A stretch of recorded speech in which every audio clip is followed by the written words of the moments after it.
Oh, yeah. Oh, yeah. And for what feels like the first time. Oh, yeah. Oh, hold on. I got an echo. Hold on. I got the echo. I always got the echo. I don't know why I'm having echo problems today. Bear with me a moment. This happened earlier, too. I don't know why this is happening. Very frustrating. Bear with me 1 minute. Maybe I'm a little too excited. Why does this keep happening?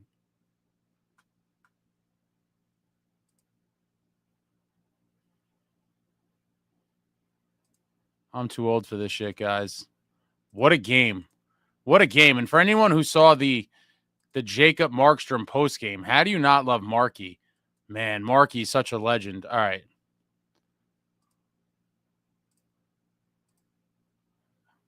Calm down, Woodson. All right, Woodson. Oh, man, what a game. What a win. For the first time in what it feels like an eternity. And how about those Devils? How about those Devils? Wait. What was that? And how about those Devils? How about those Devils? Oh, how about those Devils?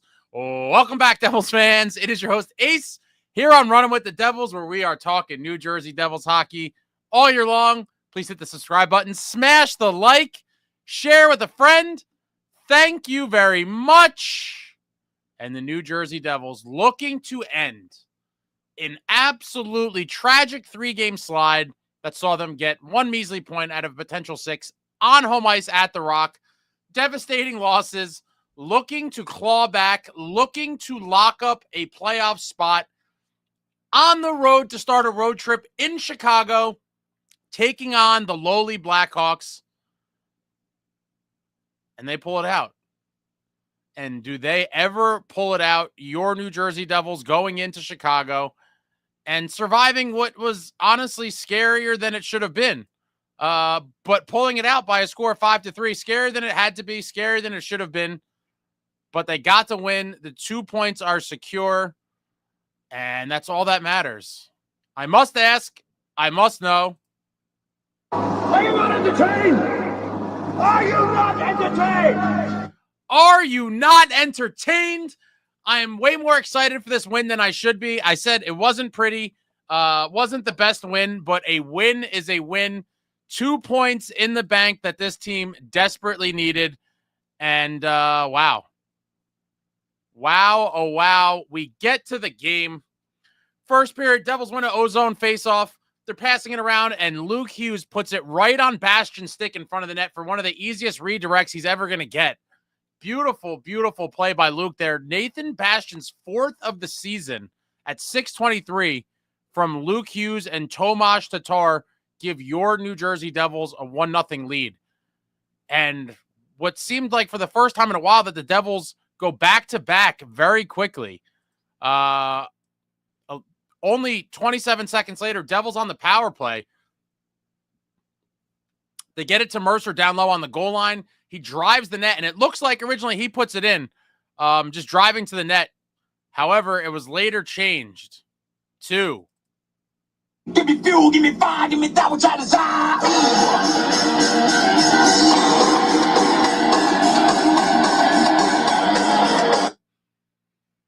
Timo Meier. Timo Meier, the march of Meier continues. Timo gets his 23rd goal on the power play at 6:50, assisted by Mercer and Luke Hughes, gives the Devils a 2-0 lead. And at this juncture, I'm not going to lie, I was like, we're going to kill these guys. When was the last time the Devils had a 2-0 lead that early in a game? But we should have known that it wasn't going to be that easy, that there was going to be some resistance, and the Devils weren't going to just crush them, even though I wanted to see it. A little while later, Blackhawks on a power play. They win the faceoff. It's coming back towards the line. This is one of the craziest sequences I've seen in a while. They win the faceoff back, and it looks like it might get out of the zone. The D-man dives and like chips it with his stick towards Donato, and Mercer was in the area, and a great play by Donato, a guy that a lot of us wanted to see obtained at the deadline. The puck looks like it's going to go to Mercer, and Mercer's already, I think, envisioning a breakaway or a 2-on-1 going the other way. Donato gives him the quick stick lift and retrieves the puck. And then he finds Bertuzzi. Beautiful pass to Bertuzzi right in front for an easy tap-in. Bertuzzi gets his 20th of the season at 9:06, cuts the Devils' lead to 2-1. That is how the first period would end. And after that first period, I was like, I'll take it. any sort of lead. Obviously, 2-0 is better than 2-1, but I was happy to go into the locker room after one with a lead of any kind. The Devils up 2-1, feeling decent about the game. And we get to the second period, and on the penalty kill, Bratter gets the puck in the neutral zone, and he just comes flying up the ice. He drops it back for Andre Palat, and Pally just snipes one high glove side. He's got 2 cups, and that's a lot. Andre Palat. Andre Palat gets the shorty. His 14th of the season at 3:14 from Jesperbratt, giving the Devils the 3-1 lead. And I was like, okay, beautiful. Love to see the lead regained. Devils up 3-1. We continue on in the second period. Blackhawks with the puck. Teravainen throws a really nice backhand cross-ice pass to Mikheyev down low. And the puck's kind of bouncing, and he bats it out of the air past Markey at 5:26, cutting the Devils' lead to 3-2. And at that point, I was furious. I was like, oh, my God, here we go again. At that point, I was enraged. Rage came over my body a little bit. Weird play. And, yeah, how you let that cross-ice pass through. He makes a great play batting it out of the air. Continue on in the second. Devils back on the power play. They're buzzing, passing it around. And Luke gets the puck to Mercer. And Mercer just takes a half a stride forward. He gets in that circle and just unleashes a beautiful wrister right into the back of the net. Dawson Mercer's 16th of the season on the power play at 11:01 from Luke Hughes and Jesperbratt puts the Devils back up 4-2.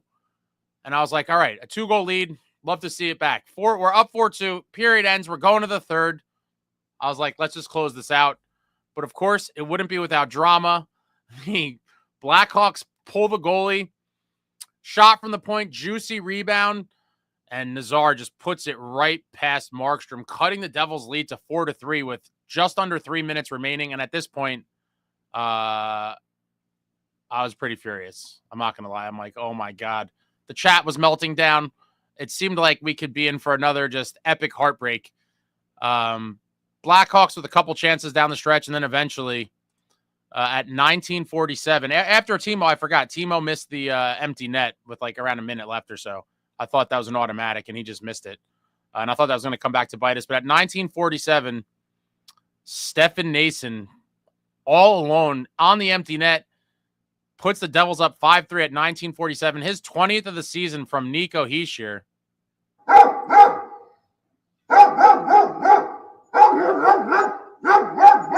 The junkyard dog. We haven't seen him on the score sheet in a while. Love to see Nason get one, even if it's on the empty net. That is how the game would end. 5-3, your New Jersey Devils coming out with the victory in Chicago. I forgot to mention the turning point of this game actually was when the Devils were up 3-2, and Donato had the goal that he hit with the high stick above the crossbar. I thought we were going to get screwed on that. I really did. Even though it looked blatantly like a high stick to me, for whatever reason, when they're showing the different camera angles, I was like, watch they say that it was inconclusive and there wasn't enough to overturn it. It would have been the end of my television, I think. But luckily they made the right call. Was a high stick. Goal comes off the board. Definitely a big loss to the Chicago Blackhawks that they never could recover from. And how can I forget, guys? I'm so excited. I'm all over the place. Cheers to all of you. Win or lose, we booze. Always rocking with the great Martin Brodeurs, Dirty Devil Vodka. Smooth as hell. And wow, Victory Vodka. I don't even remember what it tastes like, guys. I don't even remember what Victory Vodka tastes like. We've been drinking loser beverages for a week and a half now. Cheers to all of you. When it hits your lips, Victory Vodka. It's been too long. Where have you been for the past week and a half? What a win. We go to the game stats. Let me just reload this because they change these often. Devils 20 shots on goal. Got to get more shots. That is discouraging in a game like this against a team that absolutely sucks. Devils 20 shots on goal. Blackhawks at 24. Devils dominating the faceoff percentage. This might be our highest of the season, maybe 62% to the Blackhawks 38%. Devils go 2 for 2 on the power play. Love to see the special teams come to life, especially the power play. Devils go 2 for 2. Perfect. Power play for the Blackhawks 1 for 2. Devils with 29 hits. Love to see that. Blackhawks with 16 hits. Devils 14 block shots. The Blackhawks with 10 block shots. Devils with 10 giveaways. The Blackhawks with 19 giveaways. Devils with 4 takeaways and the Blackhawks with 3 takeaways. And that is all she wrote. Cheers to all of you. The New Jersey Devils, escape Chicago with a massive 2 points. And let me see. I didn't even look at the out-of-town scoreboard. Islanders lose to the Canucks. And we go to the standings. And tomorrow now, because the Devils won and the Islanders lost, they're going to try to tell us that our playoff percentage is like 96% tomorrow. But the Devils with 83 points. 83 points with 9 games left. Islanders and Rangers both locked at 74. Islanders with 11 games left, and the Rangers with only 10. Wow. What a night. What a night indeed. And now we get to the comments. Let's see what you guys are talking about. There's probably a lot of interesting stuff in here. Alex, win is a win, but I do not feel good about anything right now. You got to feel good about 2 points, Alex. It wasn't the prettiest. Move on. Life goes on. We won the game. It wasn't pretty. 2 points in the bank. Keep it moving. Let's see how we play in the next couple games. Stanley says, I think 90 points gets it done. That would mean New York Rangers need 16 out of 20 plus tiebreakers, and Islanders would need 16 out of 24 plus. It's a tough haul. Probably. I mean, you know, we just got to keep winning. Just keep winning. I hate having to rely on the out-of-town scoreboard for help. We control our own destiny. Let's go into the playoffs on a high. Devin says, how about some more Timo time? You know your boy Ace always loves Timo time, and wow. The March of Meyer continues on. John says, I can't be calm when it sounds like we are talking into the Grand Canyon. I don't really know what that's in reference to there. For Devil, a little less water in the sinking ship tonight. A little less. A little less. A little less indeed. This ship is not sunk just yet. And hopefully they find a way to continue on this road trip and keep piling up some wins and points. I really hate having to, it just feels like again, I hate loser mentality, and it's like rooting for other teams to lose because we can't just grip our own spot. Friday night in Winnipeg, going to be a big one. Jesse, shout out to Ace for that sinking ship earlier today. That video was clutch. Yeah, glad you liked that. I don't know. What is Ace being a bit Baghdad Bob? I don't know what that is. Devin, love that video. We go down with the ship. All of you guys, I expect all of you to be on the hull of the ship with your boy Ace, whether it sinks or not. I will be down on the, no, I am not drunk Southern Devils fan. Vic, how about Luke Hughes? Really good night for him. 3 assists. Yeah, a 3-point night for Luke. He's developing right before our eyes, guys. Offensively and defensively, Luke Hughes, going to be a special player. Nicole, I'm entertained but still sick from anxiety thanks to those last 4 minutes. It's true. But sit back and enjoy. It's over now. 2 points in the bank. Michael says, glad Nason got his 20th. Love to see that.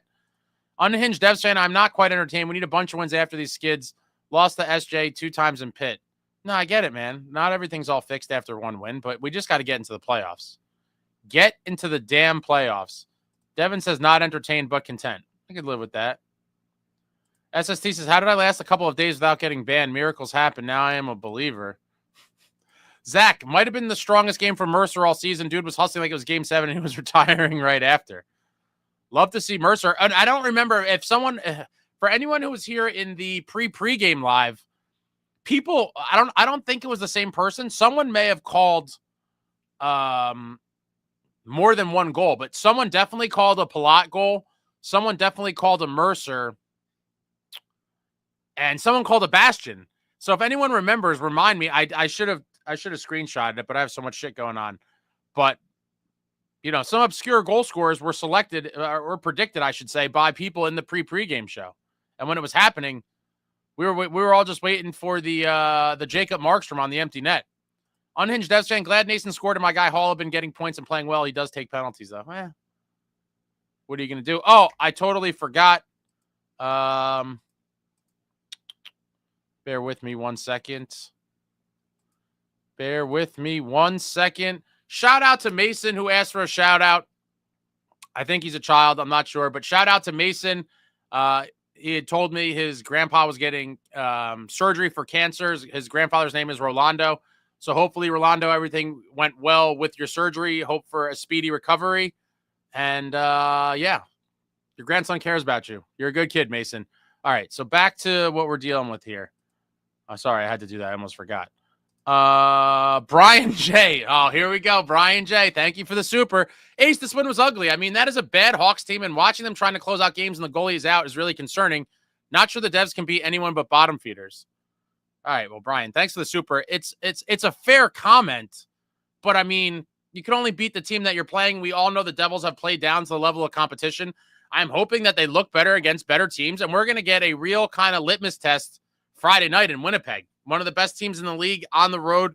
I would love to not have to go against Hellebuck, but I haven't looked at their kind of goalie schedule situation, so it very well could be Hellebuck, but it's a big test, and hopefully the Devils raise their game. Obviously, you know, barely beating a Chicago team is not, you know, something to be super excited about. I'm just super excited for the 2 points. I'm not saying anything more than that was 2 points we needed.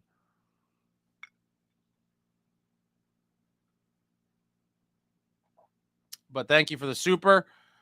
F being entertained at this point, it usually means we make it hard for ourselves. Yeah, it seems to be a characteristic of this Devils team. Make it a little more entertaining than it should be. I would have loved to just sit back in the third period and be watching a 4-0 game. Nothing would have made me happier, but it wasn't in the cards. But again, a win is a win. Unhinged Devs fan like to see Mercer score more like this. Yeah, if Mercer is kind of one of those guys where if he could get hot at the right time, I mean, the bottom six scoring in general has been kind of dry for a while now. You know, outside of Bratter and Timo kind of pulling the weight, like Bastion comes alive. I mean, if these guys could just start getting some goals here and there, I mean, I'm not expecting them to take over games, but something is better than nothing. And going into the playoffs, if we could start getting some offensive production out of these guys that have been kind of in hiding for a while, with Markey again, obviously my number one criteria to do anything in the playoffs is going to ride almost solely on Markey's shoulders of being able to steal games. But I have to be delusionally optimistic to an extent because once you get in, anything could happen. Bonzo says, I'm 67 years old and my heart can't take any more of these finishes. Well, I'm much younger than you and my heart can't take it anymore either. It's literally the cardiac kids. The roller coaster continues. Every single game we will be on the edge of our seats till the very end, and that seems to be our destiny. Dialamo, magic number of points for us is 14 now. Isles can get 96 points max after this loss. You guys love the magic number. I mean, listen, I just hope we clinch. I just clinch with a couple games to spare. Like, if it gets super tight, I'm not going to be happy. I really won't be happy. SSD says, why nobody mentions Hooters food? It's good, I've heard, and the staff too. There's not even any Hooters anywhere near me. Do they even still exist? I guess they do. I haven't been to Hooters in probably a decade. Stanislav says Markey looked a little shaky still. Diego says Markstrom needs to be better. Yeah, I don't think he was anywhere near on his top game. I don't think he was terrible. You know, he did enough to win, obviously, but you know, definitely a little shaky. And hopefully he's just kind of working his way back to the top. Again, there is no guarantee it happens, but I just think now that he got a win under his belt, I think it's his second one since coming back from injury. Hopefully, you know, he feels better and just kind of settles in. And hopefully we could be in a game soon where we're winning without, you know, a pressure-packed ending. And it seems like every game for the Devils as of late has been like a psychotic ending.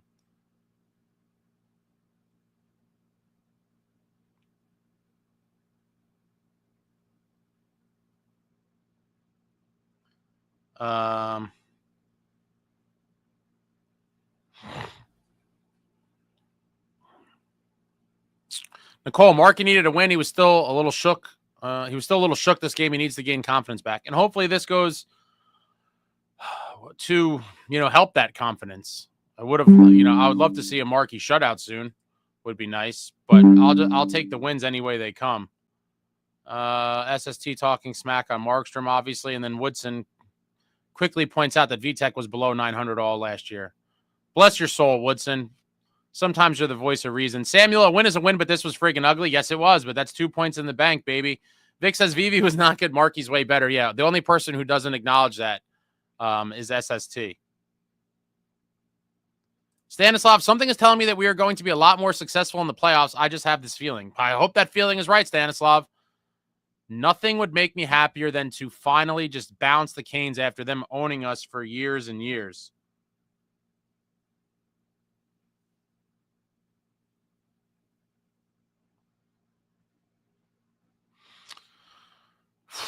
Woodson, it's wild to me that Allen has been our best goaltender in the last 10 years. Is it? I mean, what was his competition? Outside of, you're talking since Corey Schneider, what has there really been? It's just been a lot of mediocre, carousel of goalies, which is really a shame. Woodson, I'm curious. Woodson, I think I may have asked you this. I don't remember. I think you were, no, never mind. You did answer this. It came up last time when I said, do you think they bring Allen back? And you were like, no, because of cap. Stanley, I can feel it in my bones. Markstrom is going to round into form by the playoffs and will channel Sean Burke of 1988. That would be something nice. The thing that sucks is we just really, not to make excuses, but the injuries are just crazy. I mean, so crazy to the point of like 2 years in a row, just massive amounts of injuries. And even with all the other injuries we had, if Markey had never gotten injured, I feel like we would be a way better team right now and in a way better spot. But like our starting goalie had to get hurt too, on top of Jack Hughes, Dougie Hamilton, Siegenthaler, Nico missed a bunch of time. Like, it is psychotic. Samuel pointing out 33 years ago, the great Martin Brodeur made his NHL debut at Brendan Byrne Arena against the Bruins. Got a win in that game, rocking the number 29. Wow, it's crazy that it was, 33 years. Woodson says, VTech thanked the opponent's endless open ice for all 30 of those wins. Hilarious. Vic says, VTech probably won't get 30 wins ever again. There's no chance he even sniffs 30 wins ever again. There's no way.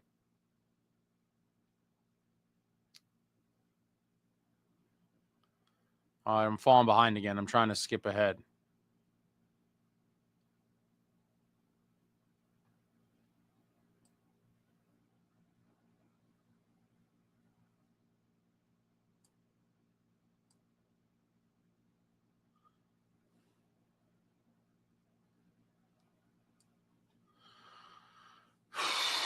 John NJ Devils 45 win is a win. We booze. Markey left a lot of rebounds tonight. Yeah, he did. Hopefully he cleans that up a little bit, and hopefully the defense can play a little bit tougher in front of him. That last goal by the Hawks was really like, come on.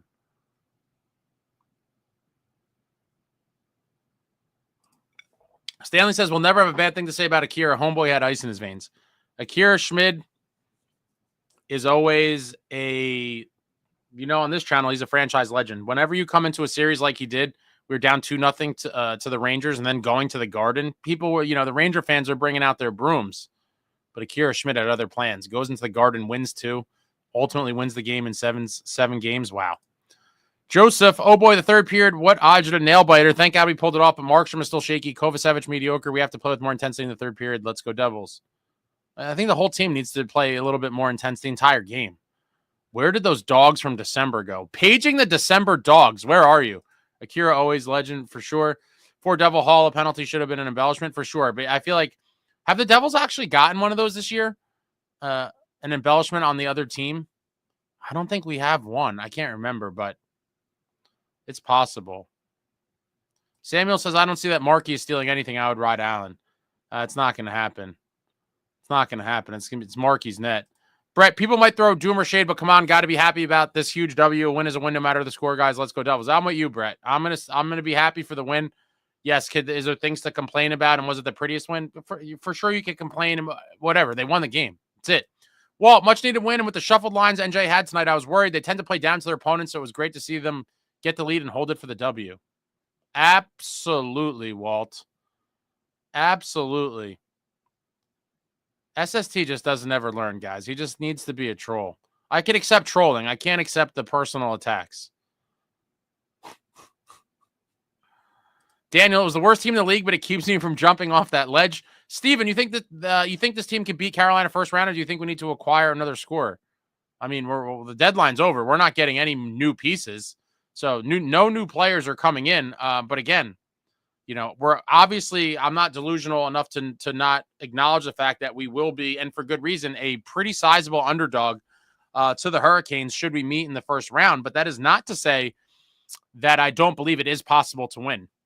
It's going to be tough. A lot of shit's going to have to go right for us. Depth scoring is going to have to reappear. We're going to need big series out of our big guns. We're going to obviously need an even bigger series out of Jacob Markstrom, but it is possible. Get into the tournament and anything can happen. I just want to go to playoff hockey again, guys. I just want to go to playoff hockey again. Woodson says SST is a troll. I'm just grumpy. Smash the like. Thanks, Stanley. Thank you for that. Smash the like. Unhinged fan, the sinking ship video is funny. I knew some of you were gonna like that. Yeah, I don't know. It's the official. It's the official song of the channel for the moment. I'm hoping that they reverse course and some of the water they've been taking on that ship, could not sink us. But yeah, that's how a lot of us feel. I'll put the link in the chat right now, actually, for those of you that didn't see it. That's the sinking ship video that people are referring to. John Fenton, I'll be on the hull of the ship, whether we sink or don't sink. You're right there with you, Faye. Right there with you. Brandon, are you the one that called the Mercer goal? Great call if that was you. And someone called someone called Palat, Mercer, and Bastion.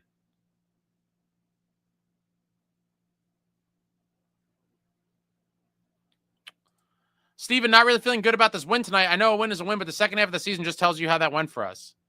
I mean, listen, we got 2 points. What more do you want? Do I wish it was a masterclass outing? Absolutely, but it wasn't. We got 2 points. Hopefully we play better the next game. It's a real test. Michael S., I was talking smack about Bastion in the pregame, and he made me look foolish tonight. Well, Michael, you know where to deposit your apologies, Michael. You know where to put them. Put them right there in that chat, my friend.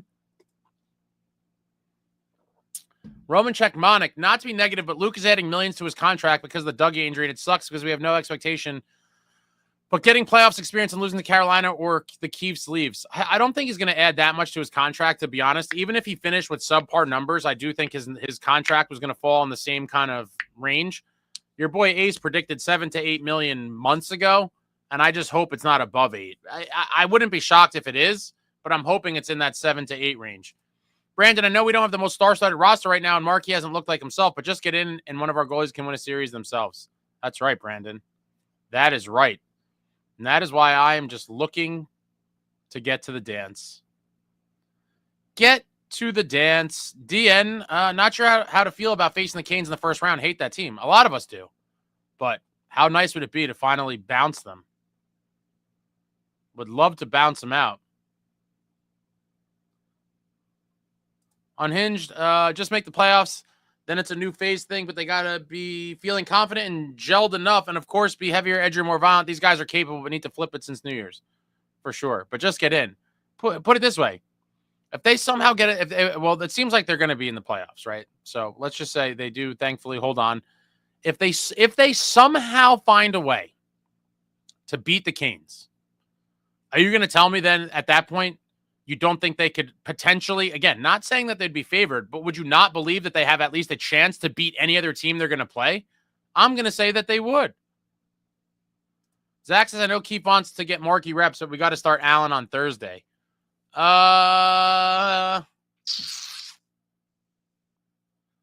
Interesting. We have a back-to-back with Minnesota. I mean, obviously, Allen's getting one and Markey's getting one. I would say it's an interesting one. So the next game's the 31st, and then we're off for a while. I would probably play Markey against the Jets, Allen at the Wild, and then back to Markey at home for the Wild on the 31st. But I'd be curious to see how that plays out. I think some of the goaltending stuff is kind of hard to predict at the moment.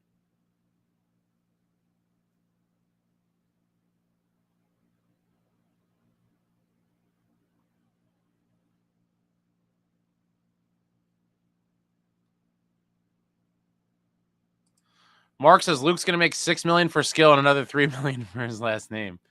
Maybe. But with the cap going up in a few years from now, even at $9 million, I do think that deal will look pretty damn good in a couple years. That's how all these deals are. You kind of overpay a little bit in the beginning, and then you know in the later years you're got a bargain.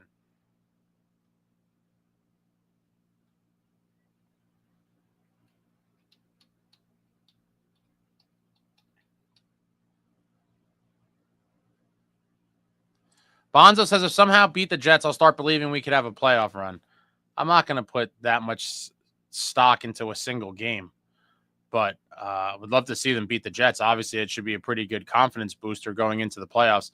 Samuel, I don't have the playoff spot, but we need to pull some rabbit out of a hat to beat the Canes, and Mark ain't going to do it. Jake's going to be needed to get out of the first round.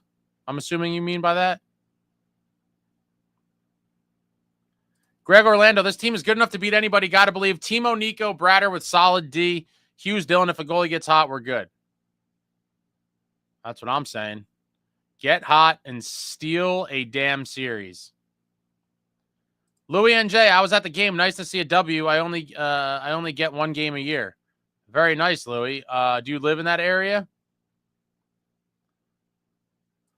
Eric Cartman, Hall of Conn Smythe incoming.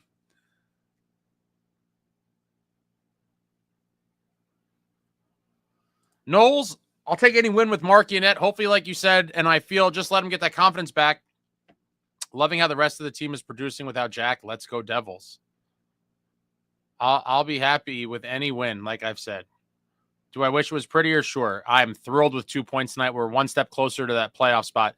Jesse, I was at the game when his jaw broke, and I called that shit from the nosebleeds. I was at that game as well. Very entertaining Devils Blackhawks game, and that was a rare, heavier, edgier, more violent kind of game for the Devils. A lot of scuffles, lots of hits. Brendan Smith fought Foligno later that game. What a game. Roman Checkmonic, the most underratedly bad thing was Timo missing the empty net. Yeah, I said that. It almost happened again based on that. Just more luck than usual. 2 points was achieved for sure, but we didn't learn much of a lesson. I mean, what does learning a lesson really mean, though? Benjamin, think about this. Had that high stick not negated a goal, Hawks would have tied it up. For sure. For sure, but it didn't count. And the Devils roll. Riot and Respect, thank you for the super. Good on Mercer tonight. I hope this gives him the confidence he needs going forward. I've been hard on him during the slump, so got to give props now. Props are given. Dawson Mercer, thank you for the super. Riot and Respect. And yeah, he's a guy where the offense hasn't been there to people's expectations, even though I do value the other stuff that he does and kills penalties and all that. But people want production. I get it. A little bit of an underwhelming season, and good to see him get on the score sheet tonight. He almost had 2, but they credited that other one to Timo. But wow, if Mercer could get going at the right time, that's a great guy to have, producing for you when we haven't gotten much out of him for a while now.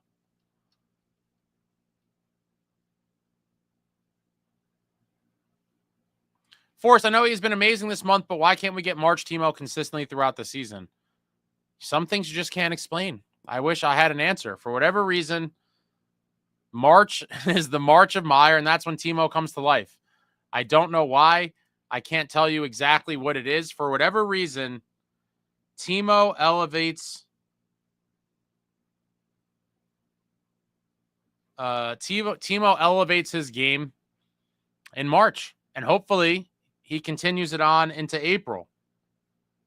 Would be great to see Timo just lighting it up in the playoffs. Resting Guitar Face says, I'm in the delusional optimist mood right now. Benjamin Blackwood is on a tear in Denver. Yeah, I figured, it's a shame that he didn't kind of fully develop while he was here. He was injured a bunch. A lot of shit happened. I do think there's a good chance he wins a cup in Colorado. I mean, they have a very good team.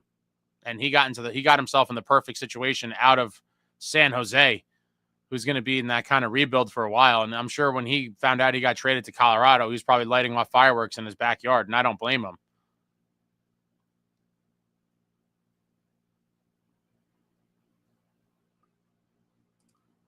Jay Snow, losing Sieg is a gigantic loss that gets overlooked. I mean, him and Dougie, that's two big pieces of the defense that had to be replaced.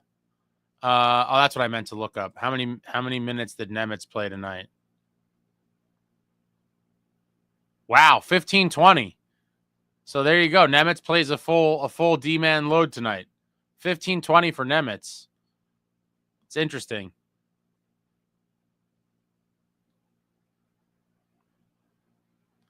Woodson, Ace had a good point. We had Andrew Hammond and Eddie Lack in goal. What could go wrong? Don't forget the who do we have? Cormier,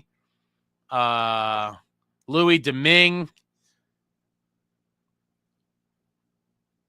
Jonathan Bernier, Corey Crawford for one practice, I believe.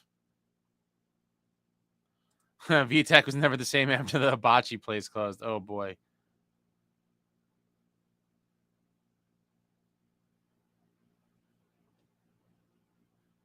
Thanks, Stanislav. Hit the thumbs up for your boy. Resting guitar face. I'm in a delusionally optimistic mood. Devils have been playing to the skill of the other team, which means a season of nail, I guess, biters. I feel like it's preparing them for the playoffs. They will go far. Oh, you a little more optimistic than me. Scott, not complaining about a win, but remember when Fitz said he was bringing in sandpaper? Where's the pain? Yeah, Scott, I don't know, man. We saw flashes of the heavier, edgier, more violent Devils in December. They were just way more engaged physically. We led the league in fights at one point of the season, crushing dudes. We were in skirmishes, and it feels like that kind of has dissipated. And they're going to have to bring that back a little bit because the playoffs, especially against the Canes, they're going to be a nasty team to play against. It's not going to be a breeze, and they got to let that inner dog in them come out. And I think Nason is going to be one of those guys. I want to see playoff Paulie. I think is going to be interesting. And some of the other guys are going to have to raise their level as well, because if they're not going in there prepared, they're going to learn real quick playing against the Hurricanes what playoff warfare hockey's about. They're a group that has been there plenty of times, and they know what it takes to win.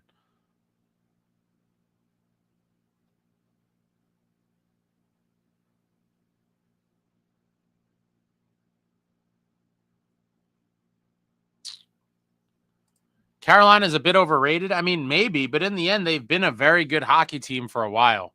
You know, I can't take anything away from them. They maybe not as strong as they once were, sure, but despite losing a lot of pieces over the last couple of years, they're still super competitive. And, you know, I guess early in the season, it looked like they could compete for the division, but, you know, they've had a pretty damn good season despite all the guys they've lost over the past couple of years.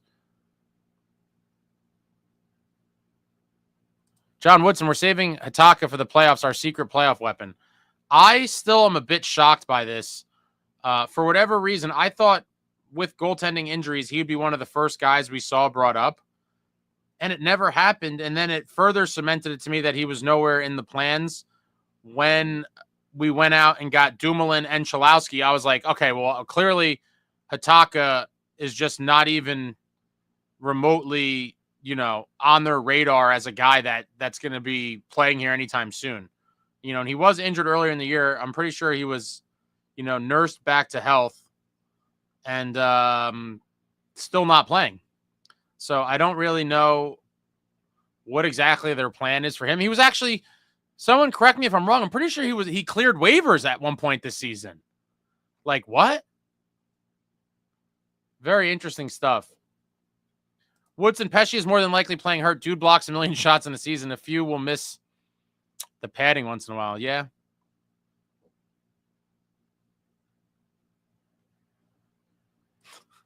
Jesse, are we getting a boats and hose vid if the Devils right? Yeah, maybe. I'll have to call up Prestige Worldwide. It's the Running with the Devils by Prestige Worldwide collab that you didn't know you needed. NJ Devils blood. Tonight they scare us, but don't break our hearts or cause us sorrow. Thanks for a good night, Devils. Phil McCracken, Markstrom has me worried. Dude is not the same and not a lot of time left. Also, Meyer missing that empty net is classic Meyer this season. Phil, don't be one of those people, Phil. Timo's having a monster March. Sit back and enjoy the show. Missing on the empty net didn't cost us the game, and so I don't know where you're trying to go with this here. But Timo's a beast, and I'm hoping Markey gets back to where he was. Obviously, he's not there yet. Woodson says no one trusts Nemitz in the playoffs. I'm kind of with you. Kane's forecheck going to give the Devils a lot of problems. I agree with that as well. I'm curious to see. I do think we may see multiple, you know, we may see different guys on defense on different nights, depending on how the first game goes and who starts. But I think they're going to give Nemitz a chance to play in the playoffs. But I don't know, you know, how long he's going to have that spot. It's going to be, I think, a kind of learning process as we go to see. Samuel, I may be breathing through a snorkel, but I won't abandon ship.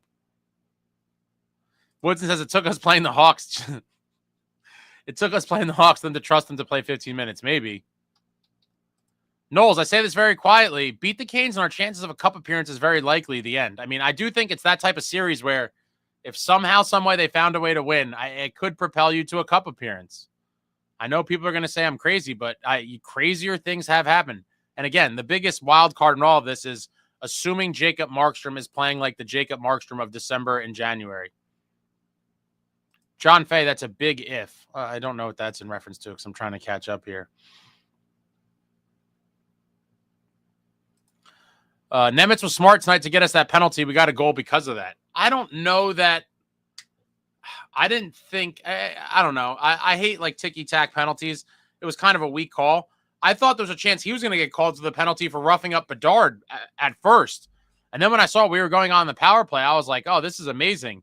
I think Nemitz kind of got lucky there that we got awarded a power play, but that was an interesting exchange. And, Nemitz was roughing him up, and I forget who the Blackhawk player was, but he came over and tried to give Nemitz the business, and then Brendan Dillon came over, and all of a sudden that guy's bravery left his body. He was real brave, trying to work over Nemitz, and then once Dilly came over, he was like, whoa, he didn't want any part of Dilly. I think Dilly really wanted to go. I think he was trying to drop the mitts immediately.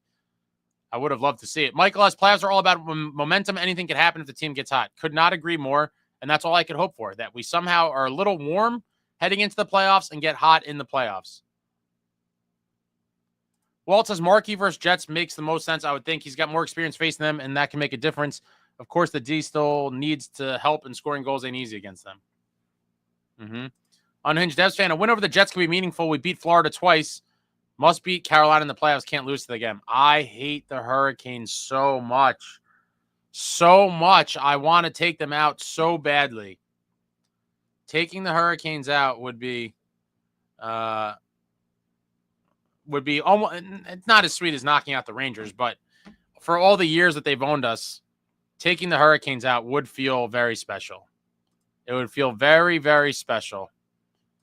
And it'd be great to do it in their barn too, to knock them out on their own ice. I don't know the likelihood of that. They're going to have home ice, so they'll have games 1, 2, 5, and 7.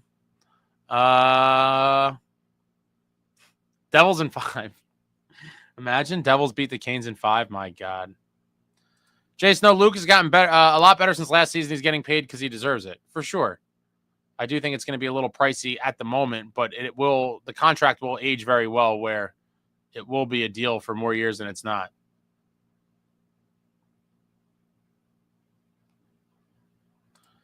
Husky Unchained, nice to see Keeper roll the lines out fairly evenly. Would have been nice to see Mercer get the empty netter, massive 2 points. Let's go Devils.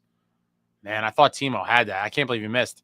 Stanley, a fresh Dougie and Jonas would be a major jolt for this team if they could find a way to hang in there long enough. I know Jack gets all the attention, but this team's bread and butter is defense. They're not saying it, but reading between the lines, it seems like neither one of them would make it back no matter how far we went in the playoffs. I don't think. And Woodson says defense was the team's bread and butter before Christmas. What a great month, though, guys, huh? 7 consecutive games, an NHL record, 7 consecutive games allowing 20 shots or less. What a time to be alive. Luke, if Allen starts versus the Jets, plays well, and gets the win, they got to go back to him, right? Maybe. I don't know. But Keith basically the other day said it's Markey's team and it's, his net. So I do think, barring Markey just like completely melting down and looking like an ECHL goaltender, that it's going to be, his net in the playoffs.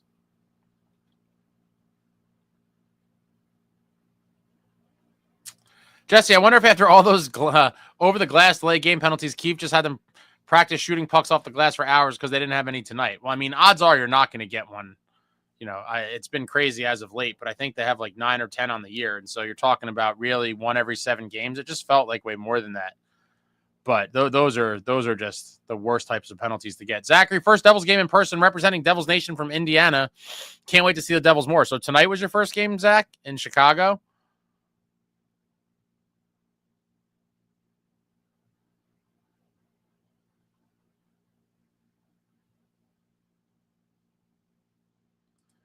Larry, Luke gets little love here, but I've seen a lot of the national media have him already ahead of Owen Power. In terms of what? Rankings? I mean, a lot of people think he's going to be, I'm not trying to whatever, but people are like, oh, he's going to be like, almost as good or better than Quinn. Like, I think, that's temper your expectations a little bit. Quinn is insane. But if he's anywhere even near that, he's going to be a great defenseman for this team. And he's still only 21. Dimitri, Luke Hughes, 3 big points. Looks like he's shifting into an elevated gear like he had a date with Connor Bedard's mom after the game. Oh, man. Woodson says Meier elevates when Jack is out. I mean, Jack was in the lineup last year, though. He didn't. I think he shut it down with a few games left. I'm pretty sure Jack played most of March last year, but obviously he's been gone for a while this season. Richard, Ace, in the pregame live, I said, wait for it. Palat and Asen gets back on the board and Timo with the goal and assist. I do remember that. Wow, what a very good predictions. So you got, wow, yeah. So you had the most things for sure. Yeah, 3 goal scorers. Wow. Richard is Nostradamus. He can see the future.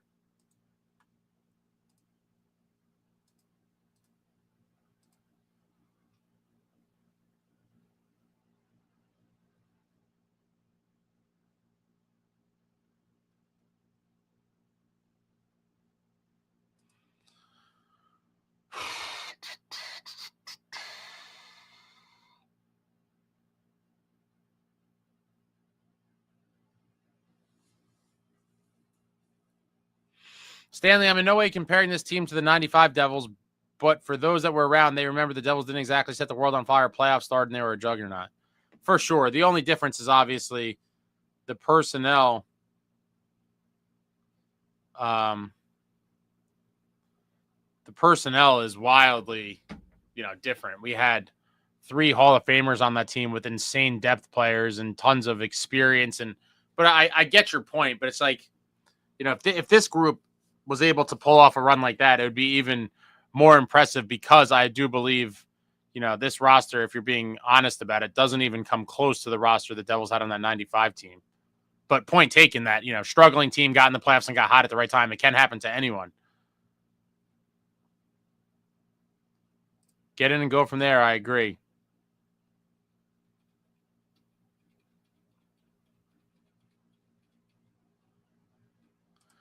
Post-human, there are some of the most one-sided common, I guess, one-sided. All right. Oh, God.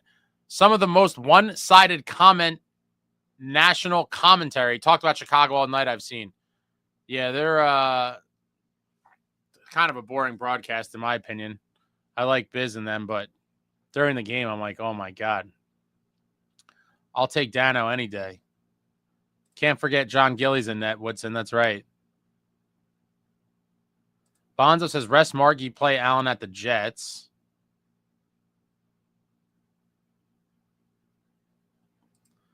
Devs fan says, completely agree with the hockey guy's placement of us in the panic index. Definitely panic. I didn't see that, but I hit the panic button personally and dropped the panic button video at the end of January because the writing was on the wall.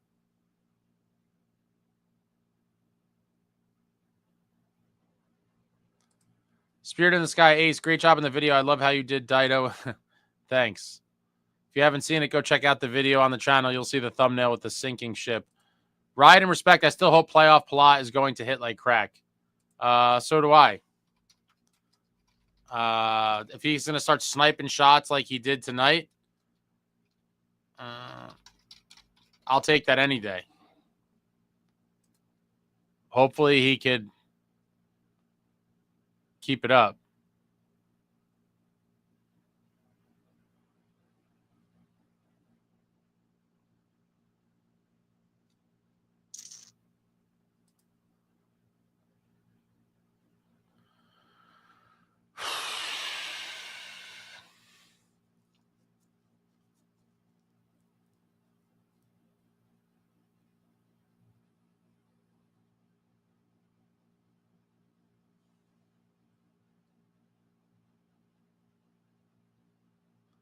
So Jason, the Caps are more of a bigger, heavier team.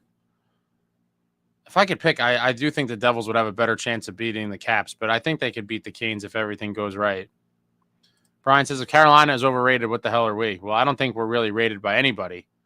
We're just kind of mediocre at the moment. Jesse says, agree, Jesse. No, Caps turned out to be a wagon this season. Not going to lie, I didn't see it coming. I don't think anyone saw it coming. I'm pretty sure most people didn't even pick them to make the playoffs. I mean, they literally just kind of backed their way in and then got quickly ousted by the Rangers. Woodson, Kincaid might have been Allen's greatest competition when we had absolutely zero talent on the team.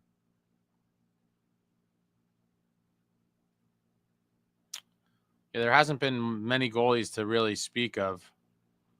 Wolf Rockin', what's going on? Hey, Ace, I believe we're not seeing the heavier, edgier, more violent Devils from earlier in the season because of Keefe. Probably telling the guys to play safe and stay out of the box. Ridiculous, my friend. Let's go Devils. It does seem like he's not a fan of the rough stuff.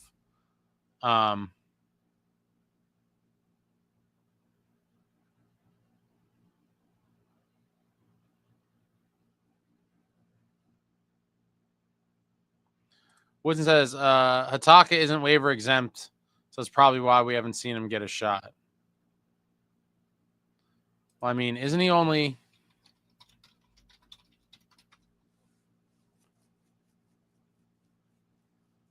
It'll be interesting. I mean, he only signed a 1-year contract. Curious to see what they do with him in the summer. SST with the kiss of death says we'll 100% see the Devils 4-game winning streak before the season is over. Luke says Markstrom is cooked like Thanksgiving Day dinner. You could see it. You could see it's in his head. I hope not, man. I really hope not. Assembly Line Entertainment. I'm feeling positive, fellas. A win is a win. Let's just make the playoffs. Our young core, including Luke now, has just as many playoff series wins as Maple Leafs core. Let's just see what happens. Man, that is crazy. Super wild. Greg says Timo is exactly what we needed this season. 22 goals, 25 assists for 47 points with 126 hits and 59 blocks in 71 games. I personally would like to see a little more production points-wise. People would like to see way more. My mark for him was I was hopeful for 60 points. I think that that's a realistic kind of number, especially when, again, he played on the off wing the majority of the season and wasn't getting power play one time.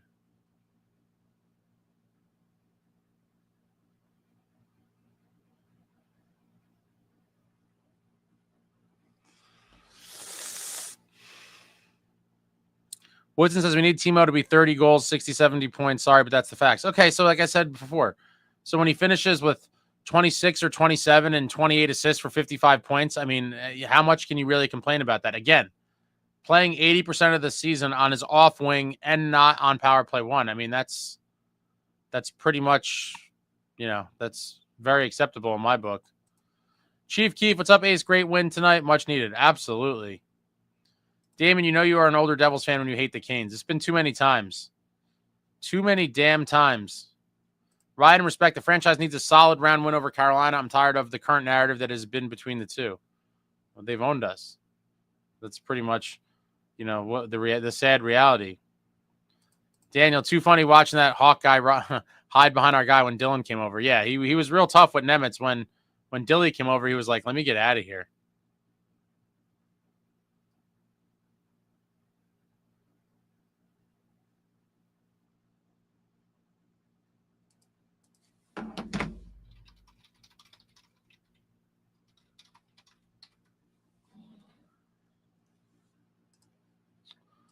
World's worst gamer. Playing the Canes in the playoffs equals boring. Can't stand that lame franchise. What have they ever won? Wish they would move them to a real hockey city. I mean, they won the Stanley Cup. You ever heard of it? That's what they've won. They won a Stanley Cup. SST, oh my God. You're doubling down on this? You're going to be so wrong. This is the worst take you've ever had. I already owned you once on the Kovacevic contract. You're going to get owned again. Luke is not getting more than $5 million. I've said $4 million before, but I have the right to correct myself, and now I'm saying $5 million. No, you can't change your answer, number one. So you're locked in at $4 million. And it's completely wrong, and so is the $5 million. You're insane. That is the worst.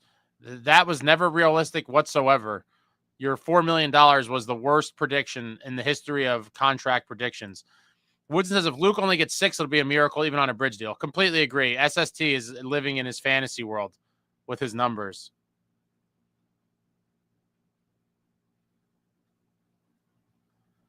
Devin G says 8.8 for Luke. Wouldn't surprise me. My prediction was 7 to 8 million, but I wouldn't be shocked if it was closer to 9.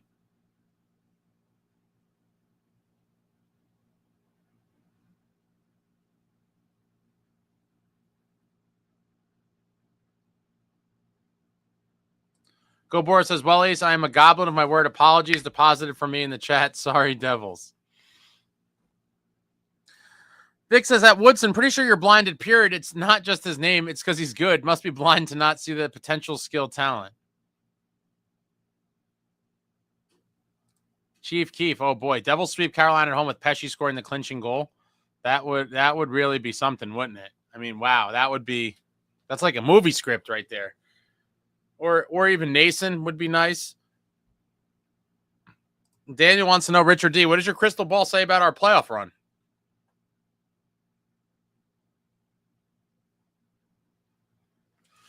Luke, difference is the 95 team was the runner-up to the President's Trophy in 94.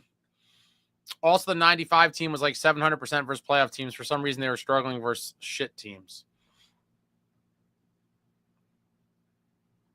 And not to mention, as I've talked about a million times, the 95 team was coming off a season that they lost a heartbreaking Game 7 in the Eastern Conference Finals to the Rangers. Furthermore, why I always talk about I value the core especially, but the team overall getting to the playoffs and going through the wars and getting experience. You don't just wake up and win the cup one day. The Devils took a big step in that 94 season, making it to a Game 7 of the Eastern Conference Finals, got knocked out by Mateau and the Rangers, and then they came back and won the cup the next year. You need to kind of grow as a group and go through the wars, which is why I was super pissed we punted on last season, didn't make the playoffs, and why I am such a maniac about playoffs or bust, because all of this matters. Richard, the depth of the 95 team was insane. I'll never forget an interview with Messier after the Rags won the cup. Messier said, if it's not us again, the Devils went through hell and will be tough in 95. Mm-hmm.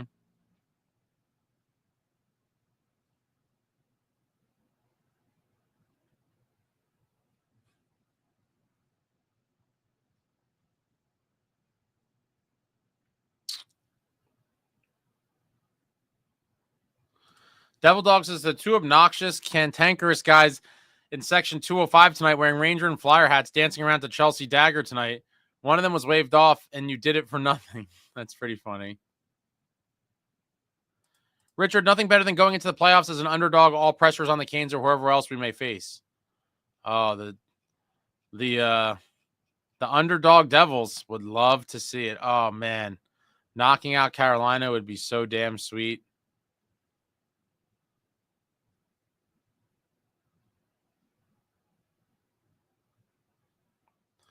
Luke, no one saw the calls coming, just like Boozeface didn't see Logan Thompson coming when he was the assistant GM and cut him. It's magic. Stanley, if the Devils can qualify and knock out Carolina, anything after that is gravy considering the circumstances. That will be a nice building block going into next season. I just want to win playoff rounds. Chief Keef, I wonder how Mikey K's date went with the Russian chick. So you must have left before, Chief Keef. He was in the Uber. The last we heard, and then he just vanished. The last we heard, he was in the Uber. He said he was in the Uber on the way to the date, and then the girl canceled on him. And then I asked him a million questions, and he was gone. He vanished.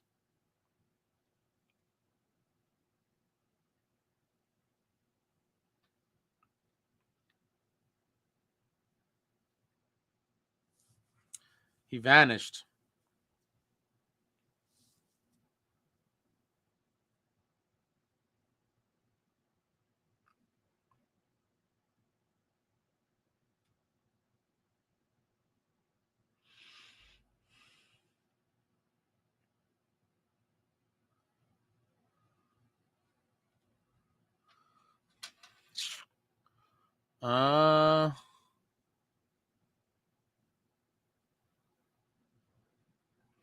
Zach, Devil Social Media just posted the Keefe post-game speech.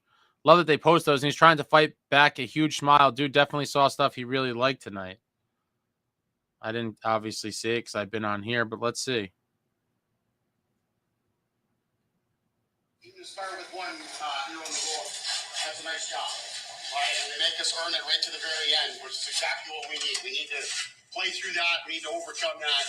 The job well done on a game that you led basically all the way through. Bass, huge goal, get us going. Good job. Lots of good efforts all the way through. Luke's dancing today. 3 apples, well done. Nice, 20 tucks. Good job. Lots of good efforts all the way through. 4 lines, 60, Marky in the pipes. It's a good job. Got to keep going here, right? Enjoy your night in Chicago today. Travel to Winnipeg tomorrow. Back to back, we're getting ourselves ready for it. Let's just keep building here, all right? Enjoy the feeling. Enjoy the feeling once again, all right? Good job.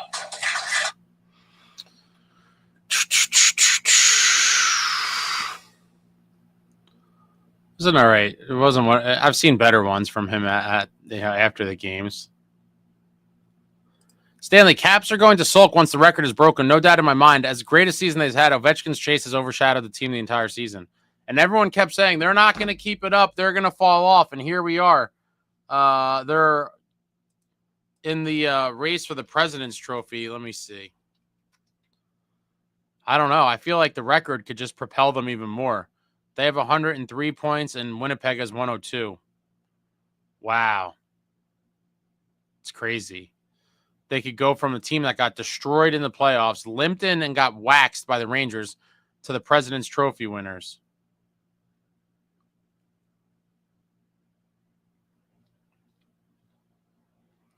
Luke says, LOL, $4 million for Luke Hughes. I said $9 million back in October. Luke is getting 8 to 9 minimum. Luke, I guess 7 to 8, but yeah, I think it's going to be somewhere in that mix. Greg says Luke could get exactly Jack's first contract, 8x8. Old enough to have seen a playoff game in Connecticut, referring to the Whale. John Fay, all right, Ace, I'm going to head out. Good win by the boys tonight. See you on the next one. Let's go Devils. Good night, sir. Go Boro going with 8.3 times 8. Mark, Canes have been to 2 Stanley Cup finals and won once. By the way, that 06 Cup final between the Canes and Oilers was a classic. Uh-oh. Hyman got hurt.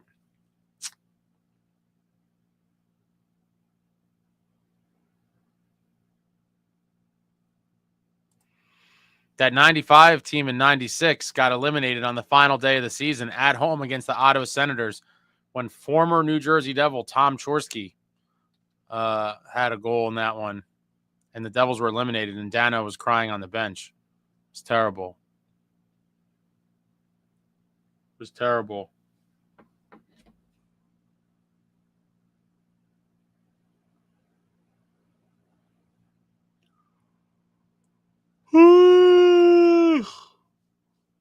Damn, I'm tired. We got a guess of 8.25 times 8.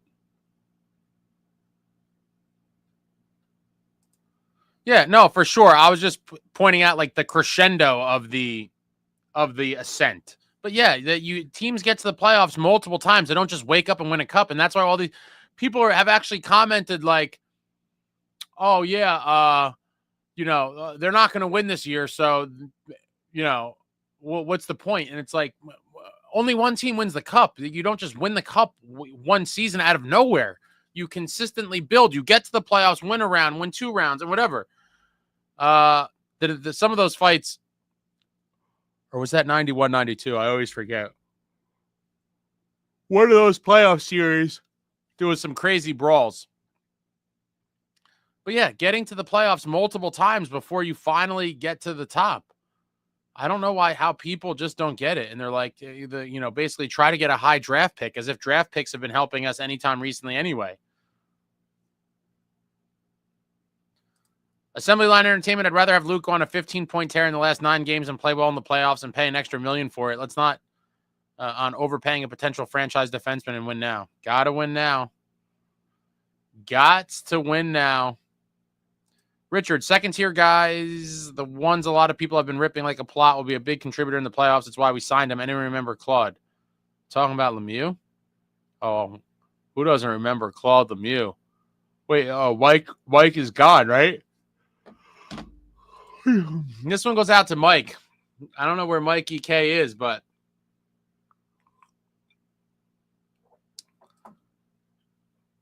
Sean, this didn't turn into Tinder dates. He brought it up. He told us how he got canceled on.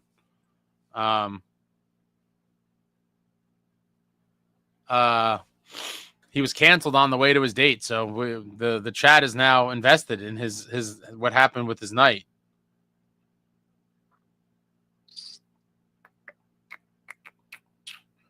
Sorry, Country Club Keefe. Collect records. We have to find a way to beat Carolina. My girlfriend's redneck cousins from North Carolina won't stop talking shit. I need their mentally.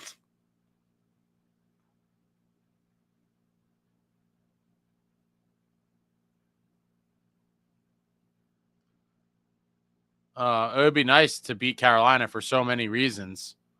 And you would have bragging rights over those redneck cousins of your girlfriend.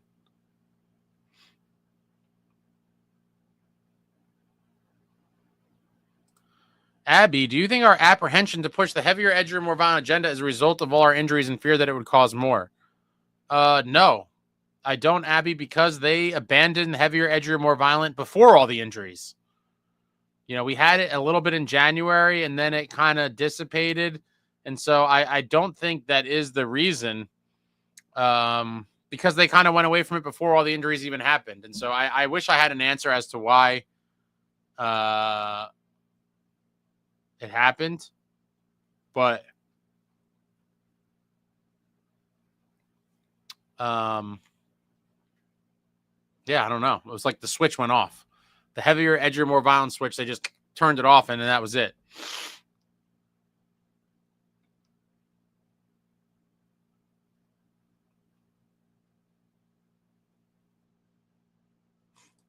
Are there any advanced stats showing how much better this team is without Jack? I mean, is it though? Like, do you really believe that? You know, the team, some of the guys play better, I suppose, when he's not in the lineup. But in the end, I mean, how can you really think the team is better without Jack? It's kind of crazy to me.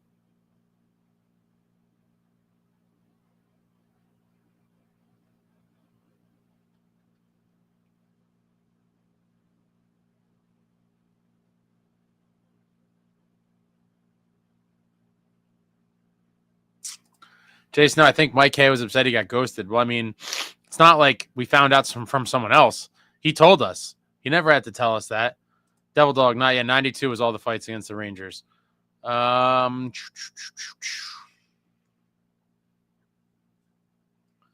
Jack McCabe, Brady Tkachuk, Jack Hughes, jesperbratt, Martian, Cotter. Yeah, there's a top 9 that cost way more money than you could ever fit under the cap.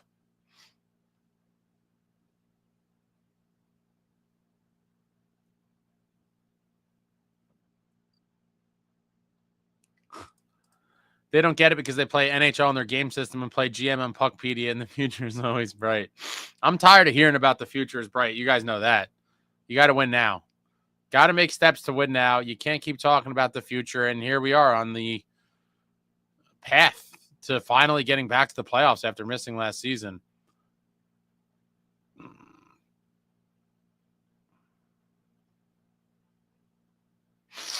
Right and respect agreed. At the very least, the more time you make the playoffs, naturally, statistically, your chances of winning a cup are higher unless you're Minnesota. Oof. Not going anywhere, making it twice in 13 years. So true. So true. Go Boro. Hugs for Ace. Thank you for the super. Go Boro. What a night. What a night.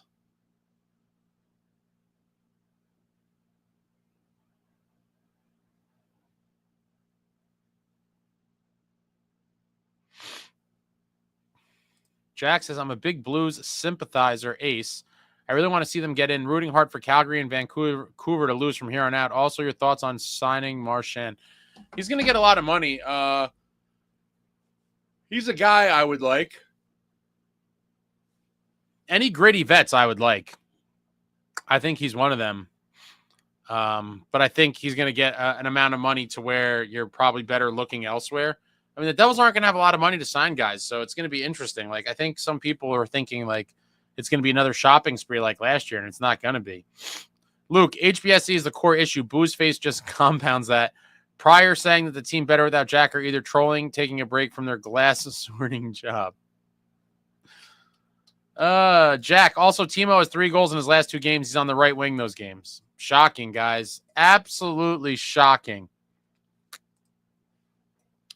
Vic says, I wonder if Marchand signs elsewhere in the offseason. No, I think he's probably going to stay in Florida. Hope he seems like a guy I could see signing a team friendly. But who knows? These guys surprise me all the time. They're all after money in the end. But no state income tax, good weather. It certainly seems like Florida would be a very coveted destination for a lot of guys, and it has been. Yeah, Mark says Marchand, he doesn't want to sign here. Only player I know that wanted to come play here was Marek Zhidlitsky.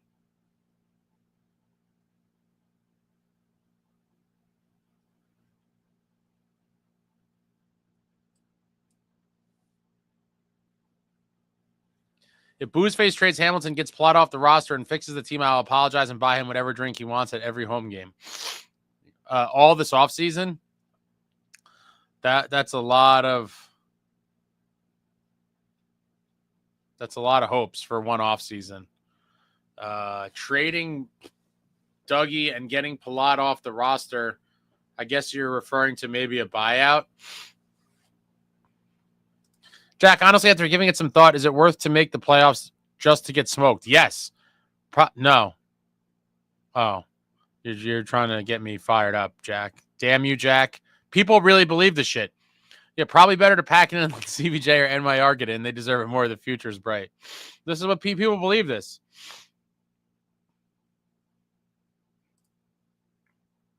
Win now. Win right now, Jack.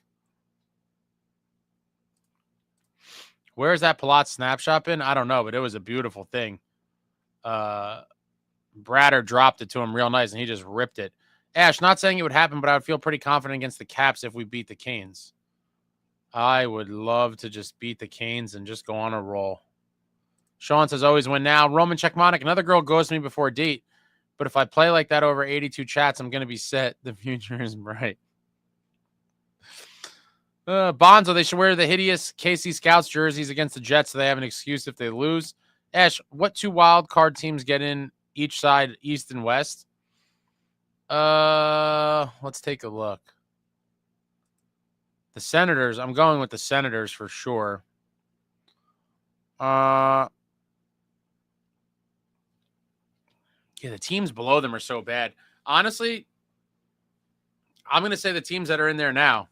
I'm going Ottawa and Montreal, the Canadian special. It's tight, though. They have 75 points after 70 games. Isles with 74 after 71. Rangers with 74 after 72. Jackets with 73 points after 70 games.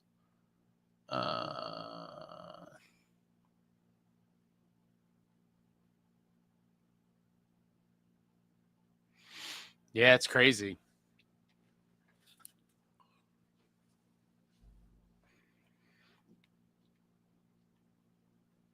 Ottawa, definitely. I'm going to go Ottawa and Montreal. But so many teams right there. It's going to be a fight to the end. And furthermore, to the point of the Devils are playing a lot of these teams in that wild card race down the stretch. Teams are going to be coming for blood. There's no easy wins. None whatsoever. We're playing a lot of these teams.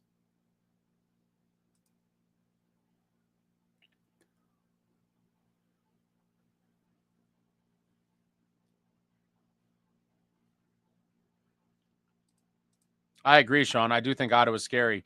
I could see them going on a run. I really can. Their fans are going to be fired up. Brady's going to be fired up. If Olmark gets hot, they have some great pieces on that team.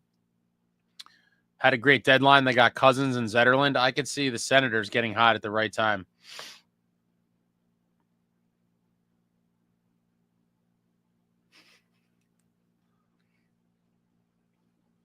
Yeah, I think it's Ottawa and Montreal too.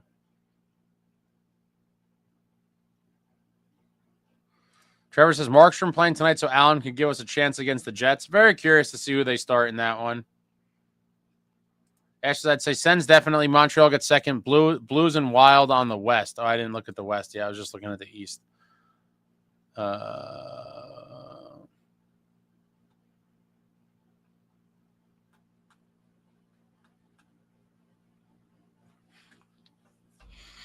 The Canes would be oh wow. Yeah, so the Blues have a 4-point lead on the Flames, but the Flames have 3 games in hand and they trail by 4 points.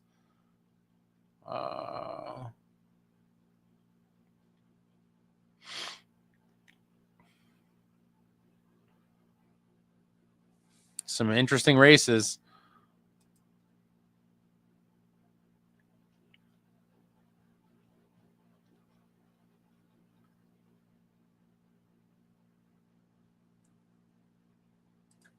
Luke says Rags need to win the next 2 versus Cupcakes. They do, and that next game versus them is going to be wild.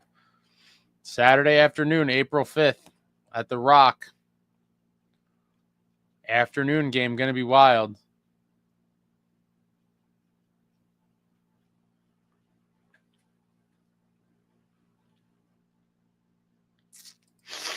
Ash says ranked top 3 defensemen in the NHL. I'd say Makar, Hughes, and Slavin. I mean, Makar and Quinn Hughes are definitely the top 2. I think you can make an argument for a lot of guys in that 3rd spot. Suck. Hate to say it, but play Markey as much as you can down the stretch. He needs to find his game again because realistically, he's the one that can carry this team through rounds, not Allen. I do think that, Markey's going to have to be the workhorse.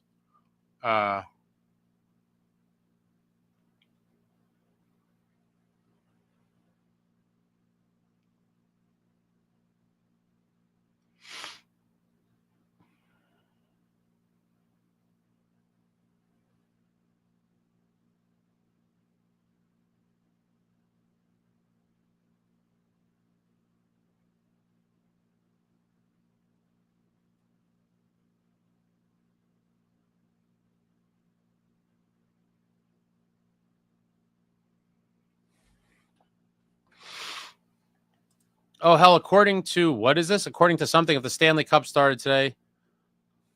Oh, you're talking about the series?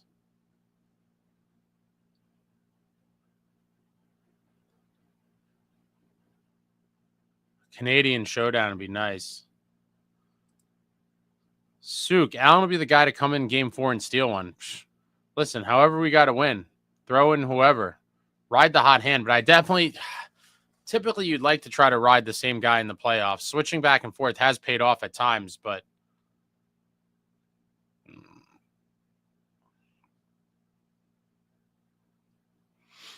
Allen will be the new Schmidt. Oh, boy. Dallas scored 3-0. Need Dallas to beat Calgary tomorrow night.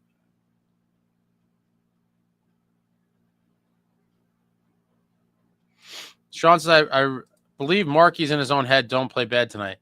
He didn't play bad, but he also didn't play great, which is fine. But we really need to see the old Jacob Markstrom come back. That would really, really make me feel good about possibly taking out the Canes in the playoffs. Luke says, for all that Allen can't carry the team, John Casey carried the Blues to 1 game of a Stanley Cup final. Kevin Weeks shut down the Devils in their prime. Guys, it's not a video game. Weeks, that was crazy in 2002. Weeks came in after Urbe. I think it was, Archer's Urbe struggled in net for the Canes. And Weeksy came in and gave us a lot of problems.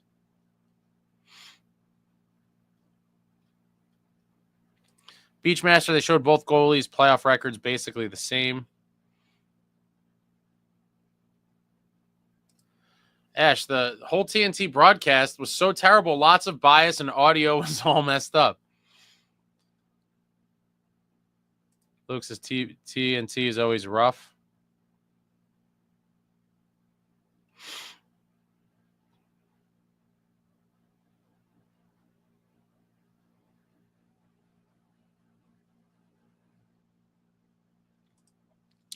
Jack, it's really nice to have the Devils in playoff contention right now. How many years are they eliminated by now, and we're all rooting for our second favorite teams? It's the worst feeling ever.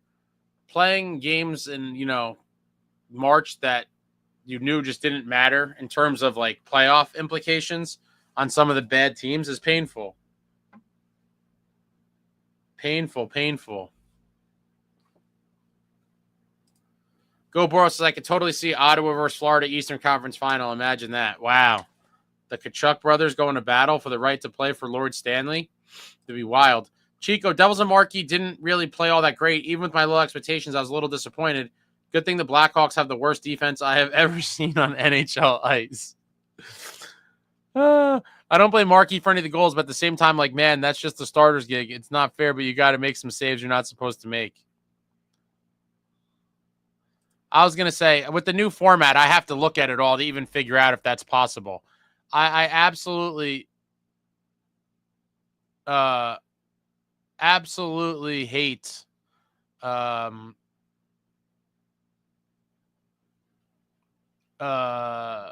format. Just go back to 1 through 8. Ale cool. Send Markey back to Vancouver and get Petey on June 1st. No interest in that guy. None whatsoever. Ryder, you got me blocked or just ignore everything I say. Running trend for multiple games now. Dude, there's a million comments in here. I can't see them all. I'm not purposely ignoring anybody. My bad. I'm trying to see now. Who knew that Shimo Nemitz would play a decent game and we saw a win? Yeah, it's the Blackhawks, but he played better than Coleslaw. Yeah, took a penalty, drew one. I'm still curious if they're going to trust him in the playoffs, but we will see very soon. I wouldn't be surprised if we see both him and Chalowski at different points in the playoffs. Suk, let's not act like the Devils are helping him on some of these goals, though. Some of the breakdowns have been making me wonder if Keefe drew random lines on board during timeouts. Vic says, Petey too soft, I'll keep Markey. I'm not a Pedersen guy. I'm definitely not a Pedersen guy. Trevor, the TNT broadcast was so biased. They were crying so hard about that roughing call. Granted, it was a horrible call. They did carry on for a while about it. I did think it was kind of BS as well, but I mean, wow. They did talk about it for, I felt like, for a while.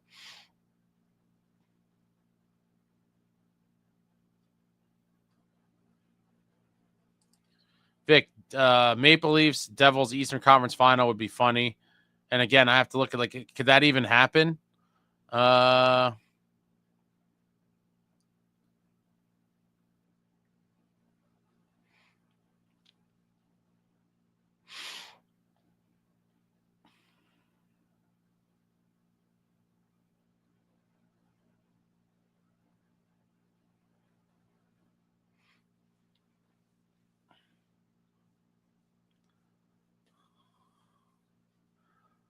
Yeah, it's crazy in the Atlantic. I mean, wow. The Atlantic, the top 3 is crazy. With Leafs, Panthers, Lightning are going to finish. They're going to finish 1, 2, 3, but it's totally up for grabs. Like, yeah, you could end up seeing Leafs, Lightning, Leafs, Panthers, Panthers, Lightning. Like, every combination is possible. Crazy, crazy stuff.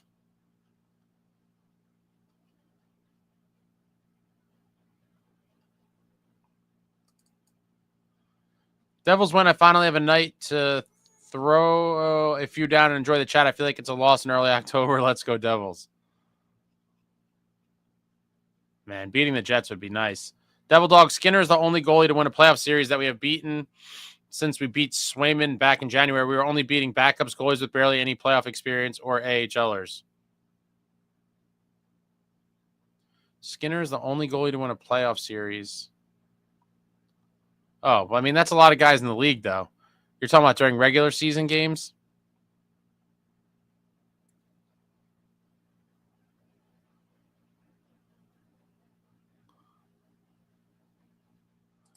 Yeah, yes, they'd have to play in what, the second round, maybe?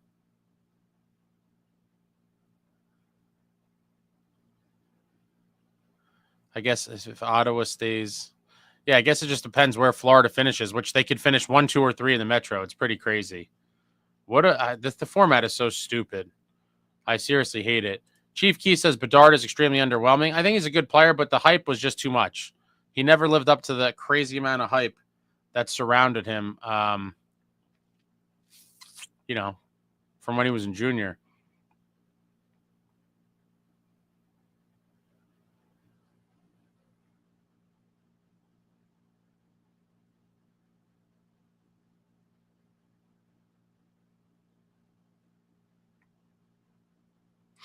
Chico, my honest prediction is they lose out in March and trade games in April to back into the playoffs. So 3-6 the rest of the way, maybe 3-5-1 or 3-4-2 at best. I mean, they lose out in March. What, the next 3 games? There's no way we lose all 3. That'd be crazy. AL, Ryan Donato is having quite a season. Could be a good fit as an unrestricted free agent. Yeah. Would have liked to get him this year, but I think they said he's expected to re-sign there. I thought I heard. Ryan, I mean, we're all mad at TTNT, but you ever heard Dano? Guys, they're all biased. Dano's a pretty big homer. It's true. But he's also not on a national broadcast. I mean, I think there's a difference when you're on TNT versus MSG.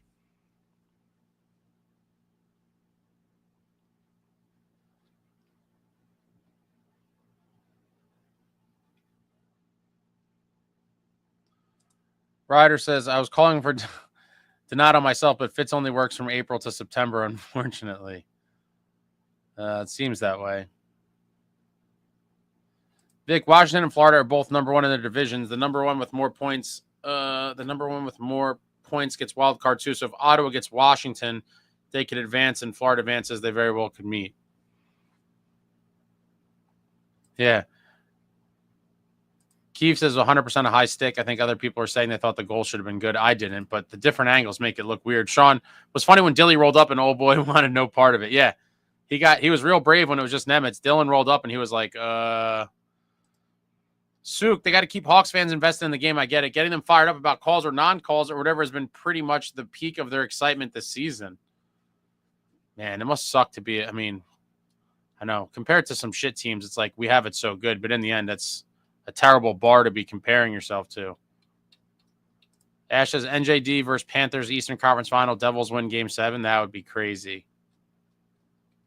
Luke, if the Devils get more than 1 point over the next 3, I'd be amazed. And you guys are that down on the next 3 games, huh? Chico says lose out. Luke says any more than 1 point, he'd be amazed. Ash says hot take, Caps get first round upset. I could see it. I could see it, but you know, I wouldn't be surprised if they go on a run. I think the whole Gretzky goal record could be a big letdown in the end, or it could propel them to greater heights. We're going to see how it goes. It will be interesting to see if he somehow doesn't get it. I think he will, but it would be interesting if he didn't. Chico, look, guys, the team is bad right now. It's not going to get fixed until Fitz finishes his hibernation in June. Then they need a full retool of the bottom 6. How many moves is he going to be able to make this summer? I'm very curious. Ryder, Donato's goal was set up offside. I was screaming at the TV for a hot minute prior to that even going in the net. Luke says, Bedard looks smaller than Hughes. Give these guys some whole milk. Yeah, the finesse small guys, man. The small guys, there's a role for them, but I just am a little skittish on having a team with a lot of them.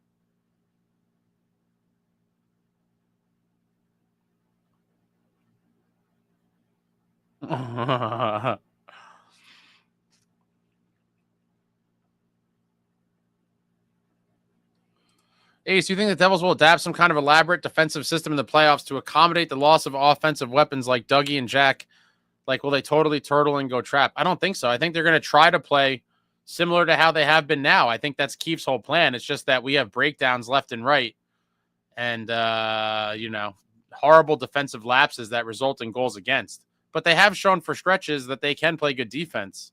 I hope it comes back. Oh, man, I didn't know that, Mark. 36th anniversary of the Clint Malarchuk skate through the jugular accident. That's one of the craziest things. For those that don't know, if you're a gruesome person, you want to see it, you could Google this name in YouTube or whatever, and you'll see his throat got slit by a skate and blood was like squirting out, and they had to do a whole crazy thing, and they saved his life, but he was super close to dying. One of the crazier hockey injuries of all time, for sure. Yeah, the Malarchuk injury was nightmare fuel. Absolutely wild. Crazy stuff. Devils, Ace, why aren't you broadcasting, or at the very least have Devils credentials? You have more viewers than all of the other Devils channels from your forum. A few. It's a long story, but I guess to sum it up, I'll just say the Devils won't give them to me. It is what it is. I'm not going to dwell on it, but that's the short of it. Jack, Ducks are beating Boston 4-1 through 2 periods. Anaheim outshooting them 28-9. Damn. 28-9. Boston really, I think, just lost its soul once Marchand got dealt. It was just like supposedly Swayman's causing drama. Yeah, Boston's like in a bad way right now, I think. I saw some things about Swayman being like a bad locker room guy and a distraction. Devil Dog, we're beating crap goalies like Jet Greaves. We are not beating real goalies. Skinner is the only goalie that actually won a round or two. Go back and look at who we beat since January. I mean, I'm not going to dwell on that either. When you play a lot of bad goalies, I mean, you can only beat the guys they have in the net. But that is a weird thing. Vic, peace, guys. Have a good night. Morning comes fast. Yes, it does. Jack can't remember seeing Boston being this bad. It's been forever. They were relevant forever. Luke, Dano being a homer is expected. Rags have the popcorn guys screaming at refs.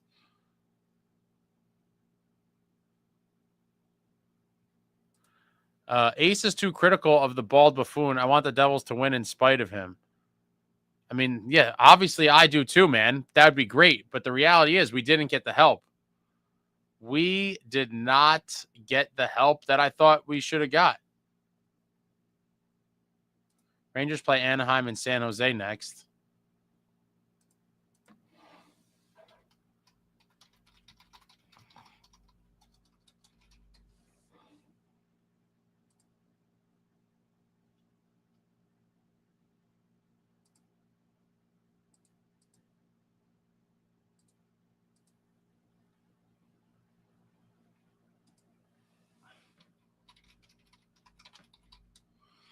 Let me see something.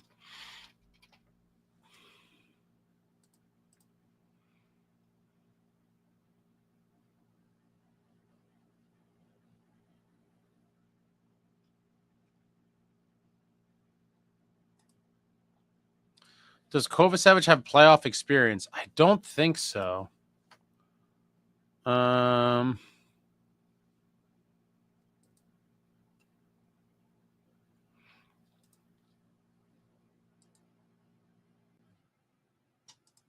Yeah, he was on two bad Montreal teams.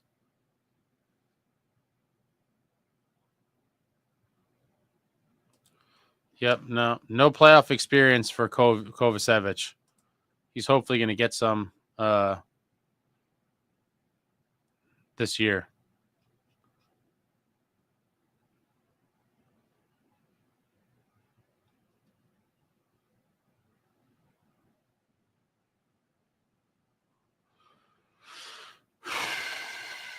Chico, I mean, Ace, it's a back-to-back, which they never do well in, and then the Wild again. They never do well in, and then the Wild again, who, as far as I know, just got Kaprizov back. I don't see them winning a single game until April. I just feel like you got to find a way to win minimum 1 out of the 3. I mean, listen, 3 points in those next 3 games would be amazing, right? An overtime loss and a win. I mean, I would be happy with that. Based on what you guys are saying, you should be very happy with it. You guys are picking them to lose out, and someone else said 1 point.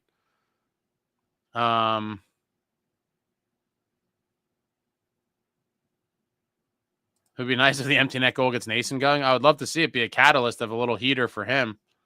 Chico, it's back-to-back in a mini-series against the Wild. Who are the better team? It's going to be rough. Hopefully they elevate that game. 4-0, Robertson. Hyman and Bouchard injured. Rough night in Edmonton. Damn. And aren't are McDavid and Draisaitl hurt as well right now? Luke Bratt's not big, but he's built 80-80. Love to see it. 80 points, 80 hits. Chico, as far as I know, with the Malarchuk incident, his life was only saved by a Vietnam vet who had been a medic over there during the war. I feel like I may have read that, but it's been so long since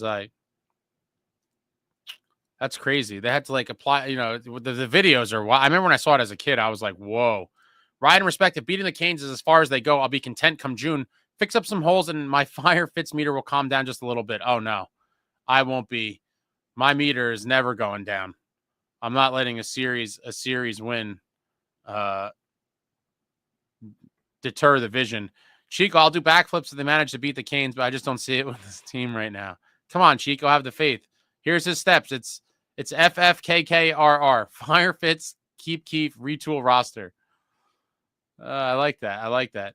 Rempe got owned by Tanner Jeannot the other night. Yeah, he fell down, and the guy tried to pick him up to keep pounding him. But the refs got in there and stopped it. Stanley Ace, I was referring to why you don't have credentials. You may keep it. I can't see any other.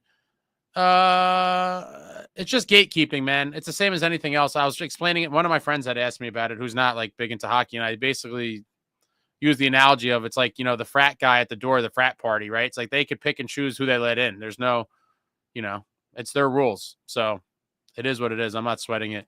Trevor Ace, do they win another game in the month of March? I believe they do. I think they find a way to win at least one. Chico, there's still a lot of value in the season, though. If they can claw their way into the playoffs, I think that's a huge mental victory moving forward. Instead of we failed again, it's we did it, which is sad that the bar is that low, but I agree. It's just make the playoffs and get the experience. Devil Dog Kovacevic has as much playoff experience as McDermott, and McDermott got his name on the cup.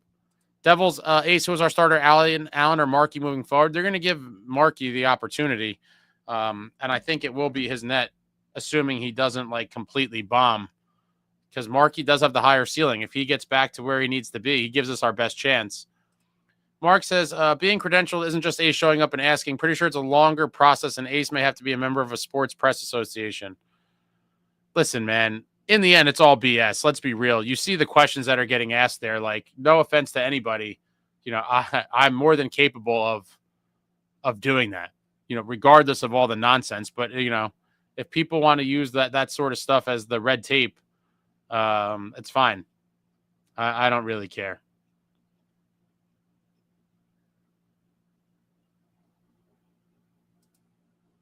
Yeah, and if I signed up if I somehow joined the whatever the press association, they'd probably still find a way to give me some BS. So I don't really care. Luke, what sucks is Booze Face is going to run it back. Resign Glass, a few cheap fourth-line guys, and here we go. Excuse will be we were the best before the injuries. Ride and respect. Playoffs are definitely a non-negotiable. Agreed. Even if they get swept, I want them to feel it. Feel the intensity, the atmosphere, etc. Make it something you can't live without in your career. Absolutely. Absolutely. People are like, oh, I don't want to go to the playoffs if they get swept. I will take getting swept in the playoffs over not making the playoffs any single day of the week. Chico, I don't begrudge anyone hoping, but I just have nothing for this roster anymore. Been let down too many times. I can only watch them lose to teams worse than them so many times before I give up. I'll never give up, but your expectations get adjusted as time goes on. Chico, I think the most winnable game is that last one at home versus the Wild. If they win any, it's going to be that one. Okay. Right, and respect. Realistically, I think the current iteration of this team right now is what it has been since December. Anything extra they do would be an overachievement.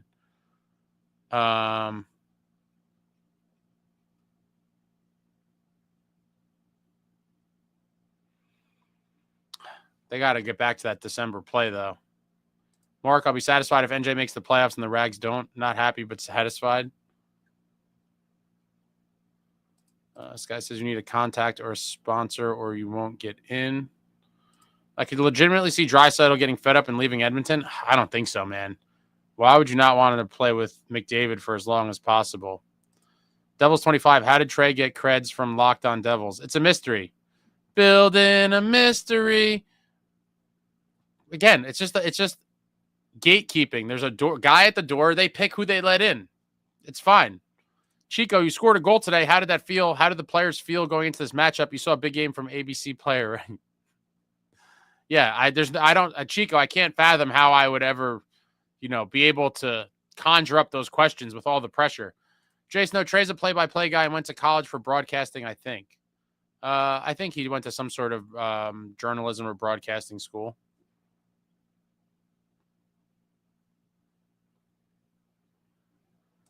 Maybe Claude Lemieux could try another comeback.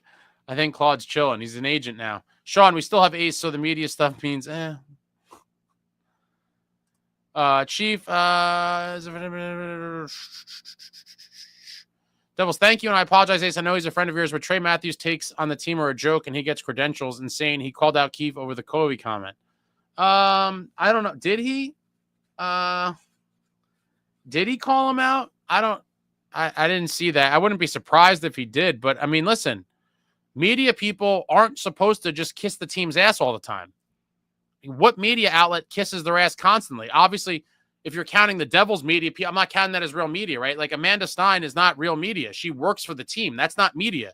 So she's kind of in this media-ish role. But true media are people from outside, agencies, or whatever you want to call it, agencies, organizations, wherever they work for, third party that aren't working for the team that are asking questions, and media is often critical. And so, Trey doesn't work for the team, so he's entitled to call out Sheldon Keefe. And while I don't agree with him, he's entitled to that opinion, and the team shouldn't get mad about it. That's part of the media's job. So I don't know.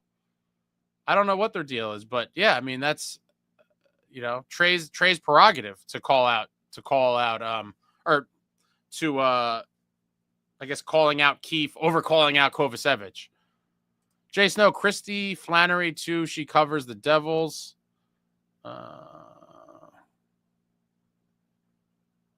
Amagi, Ace, if you had creds, you'd ask Keefe why he wasn't on Timo on right wing earlier. Then the organization would take you up to the 200 and put a bullet in you. It's possible. Chico, the team can't handle Lemieux. Did you guys see the 32 Thoughts thing when Friedman said Keefe was too rough behind the scenes and certain players having trouble adjusting? I did see the quote. Completely crazy. I mean, this is the discouraging stuff. When I hear shit like that, it makes me cringe. I'm like, my God, like what has become of the league?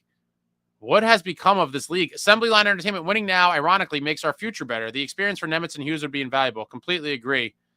Yeah. Get to the playoffs and give these kids some playoff round experience. You're not just going to turn it on one day and win a cup. It just doesn't work that way. Cheers to you, Luke. Of course, we're boozing. I'm nursing this thing now. Ride and respect. They're afraid you would ask real questions, Ace. I don't know. I tried multiple times. I've given up for now. Maybe I'll try again down the line. But every time I try and kind of get blown off, it kind of builds up rage inside of me. Luke, we're boozing on this end. Timo stole that goal from Mercer, says Trevor. M. Sharp, playoffs is when you see which players can step up and deal with intensity where mistakes are amplified. For sure. That lazy pass or, bad clearing attempt or whatever it is could be the difference between a win and a loss on the biggest stage, and it certainly is magnified. Bastion scored. That's right. Bastion in front. Chief Keefe, how come he didn't smash Remy's face through the ice after the Bastion hit? Chief Keefe said he went about it the wrong way. I don't know what that's in reference to. Ryan Johnson, love Trey. Trey's a great ambassador for NJD. Amanda Stein is a joke. But Amanda Stein works for the team, guys, so you can't judge her the same. She's not real media. You have to understand, she works for the team. There's a difference. Like, she can never go talk about, oh, Sheldon Keefe shouldn't have done that. That she works for the Devils, but someone like Trey Matthews can. He's media. He's allowed to say that. And if the team gets mad about it, that's pathetic. We need a Larry Brooks. Yeah, right. Oh, God. Chief Keefe, that's not nice. Chico, Amanda Stein is PR. She mostly gets a pass from me. Yeah, it's a kind of a script. For sure. Luke, Chief Keefe, Larry Brooks. Torch said he got beat up on the bus stop. Jack, so many reporters or whoever just kiss the players and coaches' asses when they talk. Need some tough questions. Luke, Larry Brooks looks like a pile of spin more into a living being. Ryan, respect, even with Keefe's Covey comment, the media here has to be a breeze to that man coming from Toronto. Absolutely. Sometimes I feel like he gets annoyed at some of the dumb, simplistic questions here. Yeah, I agree with that.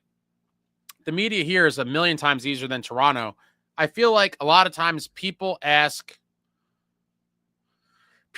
questions, I feel like, just for the sake of asking questions. And it's like, if you don't have a question worth asking, you don't need to ask questions just to ask a question. And I feel like a lot of the questions they ask are just like redundant nonsense questions. It's like, why are you wasting your time and this man's time if you're going to ask something nonsense? But,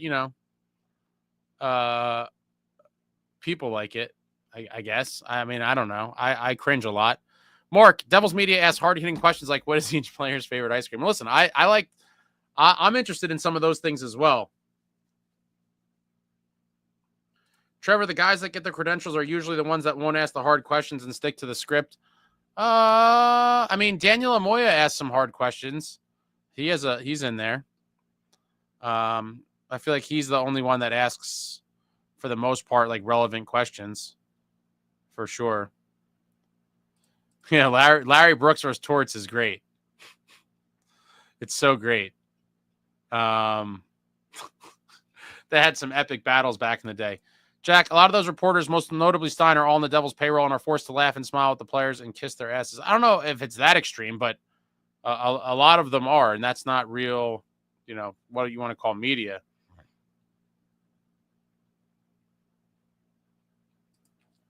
Stanley, I feel like Ace is a shepherd for us older Devils fans, helping us to maintain our faith and prepare us for our final leg of fandom. Yo, I just want to see one more cup, Stanley.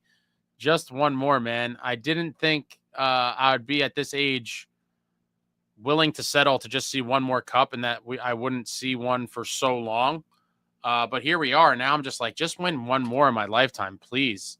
I'd like to experience one with my nephews if I could. It would be cool to bring them to some games and stuff.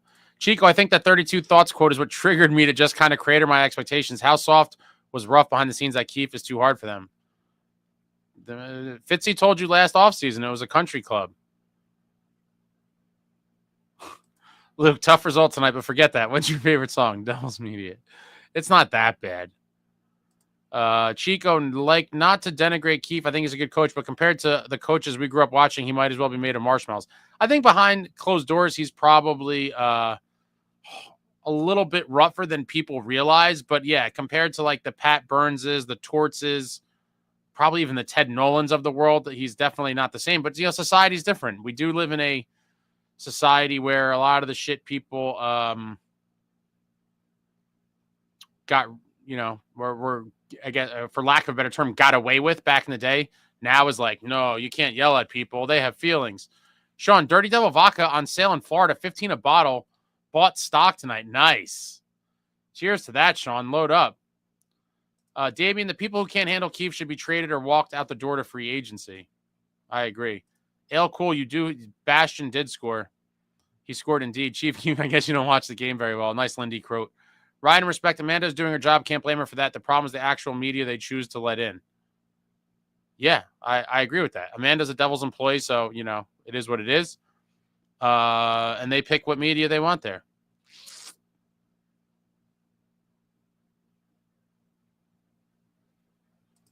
Jason, no, these guys got to walk a fine line. They can ask tough questions, but they also try not to go too hard so they can get more player access. Yeah, but like, I don't know.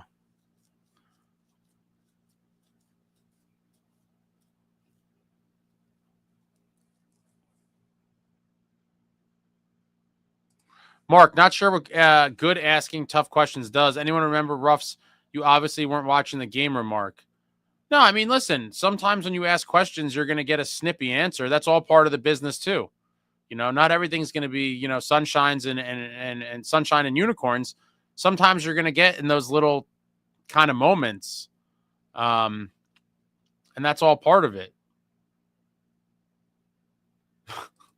Coach, great game. How important was scoring to winning the game? World's Worst Gamer, how about the Facebook always showing what the players are wearing and other dumb shit like that? Also, the virtual signaling is absolutely disgusting. Oh, boy. Select the boy. What's going on? What's up, Devils, folks? What's going on? Select the boy. Chief Keefe scoring tonight was definitely important. Very happy we scored goals to win the game. Ryan, Ace wants one more cup, but if they won one more, he'd be wanting another next year like a true fan. Of course. But where we stand right now is just so brutal that one more in my lifetime would be like, okay, the last one I saw, I was a kid. I was 17, about to be 18. Like, let me see one as an adult. Metalander, the guy you had in from the Hockey Writers asked Hall a question a couple weeks ago, and Hall bit his nuts off for criticizing his goal production. Yeah, Daniel Moya. He asks real questions. And I guess, he's talked or talked about on a few occasions Halla's points drought. And I guess, Hall didn't like it and he kind of snapped at him. It is what it is. Again, it all comes with the territory. Chief Keefe, Pat Burns, may he rest in peace, was a GOAT. Absolutely. I love Pat Burns. Select the boy. Thank God Mercer and Plot decided to wake up for a game. Yeah, it would be great if they stay awake for a while here. Stay a while. And Bastion. Chico, Sheldon Keefe is a modern tough coach. Like I said, I respect him, but I think I never adjusted my idea of a tough coach from back when Pat Burns was still around. May he rest in peace. Yeah, the scale's different, Chico. Like you said, it's a different scale now. So, on the modern scale, is he on the tougher side? It seems that way. But if you put him on like the old school scale, he would definitely be nowhere near the top. I think Buffalo is cursed because of what they did to Ted Nolan. He was always yelling his head off on the bench. Luke, the reason why we're all here is because hockey gets zero coverage, and this isn't a knock on the sport or Ace. It's just a fact. The NFL is such a short season, but we hear about it 24/7. Thank you, Ace. No, I appreciate that. Hockey, I think, has a lot, ways to go in terms of a lot of stuff. Media, marketing. It's never been good. It's obviously gotten better over the years, but I still think they have a ways to go.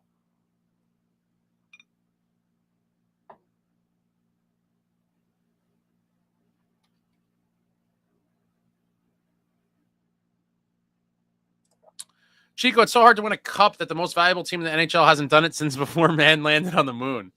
That's pretty funny. Yeah, it's hard to win a cup, but my God, it's been 22 years for the Devils. And they had some good teams that had, some good teams with Marty still on them before he left.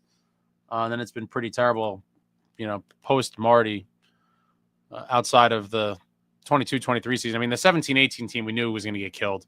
Stanley says, Luke, true, but I'll take this environment any day. You're not matching the passion of diehard hockey fans. Small community, but genuine. Very true. Very, very true. There is nothing like diehard hockey fans. We're a different breed of human being, damn it.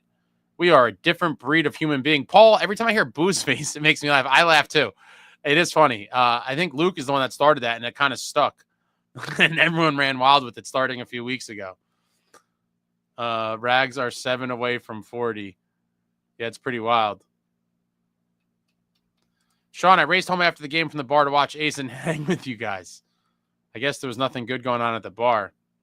Select a boy, I don't care if I'm greedy. I want to see him get another cup. I mean, we need to. Ryan, Ace, what was your take on the game? Just running in, I saw another late goal. Hawks scored. My take on the game is it wasn't pretty. The Devils found a way to win. Not the prettiest effort whatsoever, but 2 points is 2 points. Markstrom a little shaky, still trying to get to the top of his game. Devils some sloppy defensive plays, but overall they found a way to win, and 2 points and on to Winnipeg. Chico says, I'm still unhappy with Hall about that. If anything, that makes me think Hall is soft and maybe a locker room problem.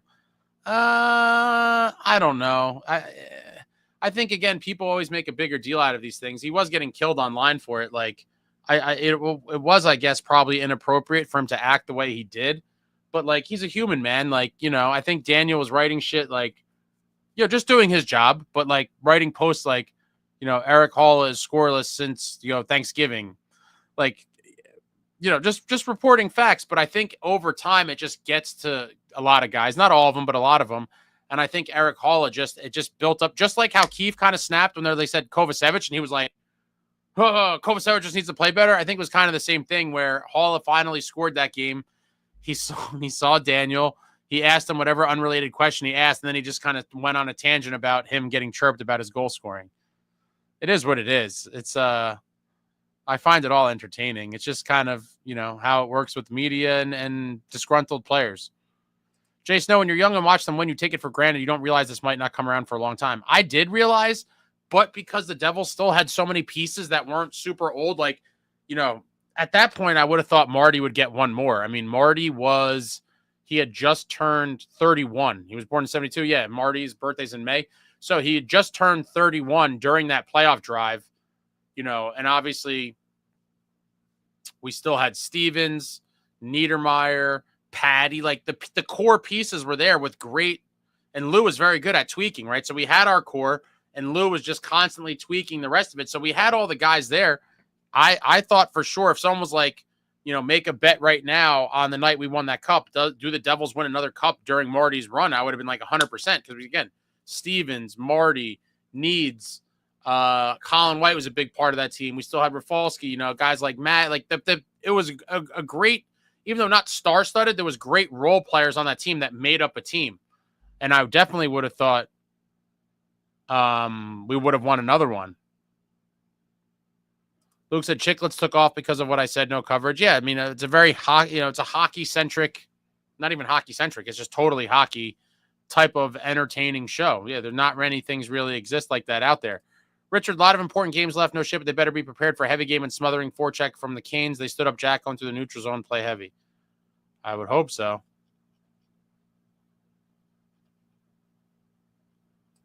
When you're a kid, you feel like there's infinite time. Yeah, it's you definitely have a different perspective. But I would have definitely wagered that they would have won another one well before now. Chico says, love Tort's quote the other day. Everyone hyper-focused on what he said, but missed the point. No one is talking about the Flyers' collapse. Everyone is talking about Torts. It's genius. He took the spotlight off his young, struggling, developing team and put himself in the line of fire like a leader. I didn't see what he did. Metalander, I've been going to games for a long time. It's amazing how many women dig the sport these days. Have you noticed them en masse at the games? Oh, definitely more so than in the past. I think it's because younger people in general, and part of them are going to be females. I mean, there's obviously older females as well. I do think, though, there's been definitely way more, I guess, female fans in attendance at the arena than way back in the day. But I think that kind of started early on in the Prudential Center era. Selected Boy, I agree. Markstrom was a bit shaky. Granted, the Devils' defense didn't do him any favors during the game. Yeah, another night where, you could point to some of the plays and you're like, well, what are we doing? Like, how is this happening? Passes getting across, no one helping him with the rebounds. It's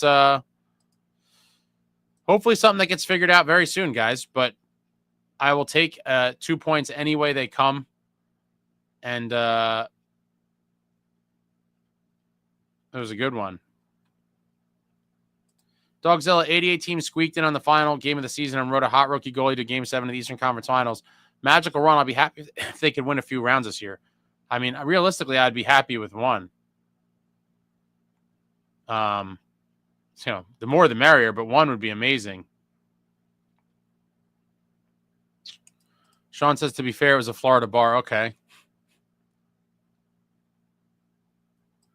Stanley says, probably has to do with the hockey live novels, like pucking around. It's a real thing. Well, I have no idea what that's about. Luke, Devils left so much on the table, I can't complain, but I do look back at what could have been. I agree. Again, when you have Marty, Needs, all those guys that you still had at the time, how do you not parlay that into at least one more cup? And listen, they made their miracle run in 2012, right? Like, not too many people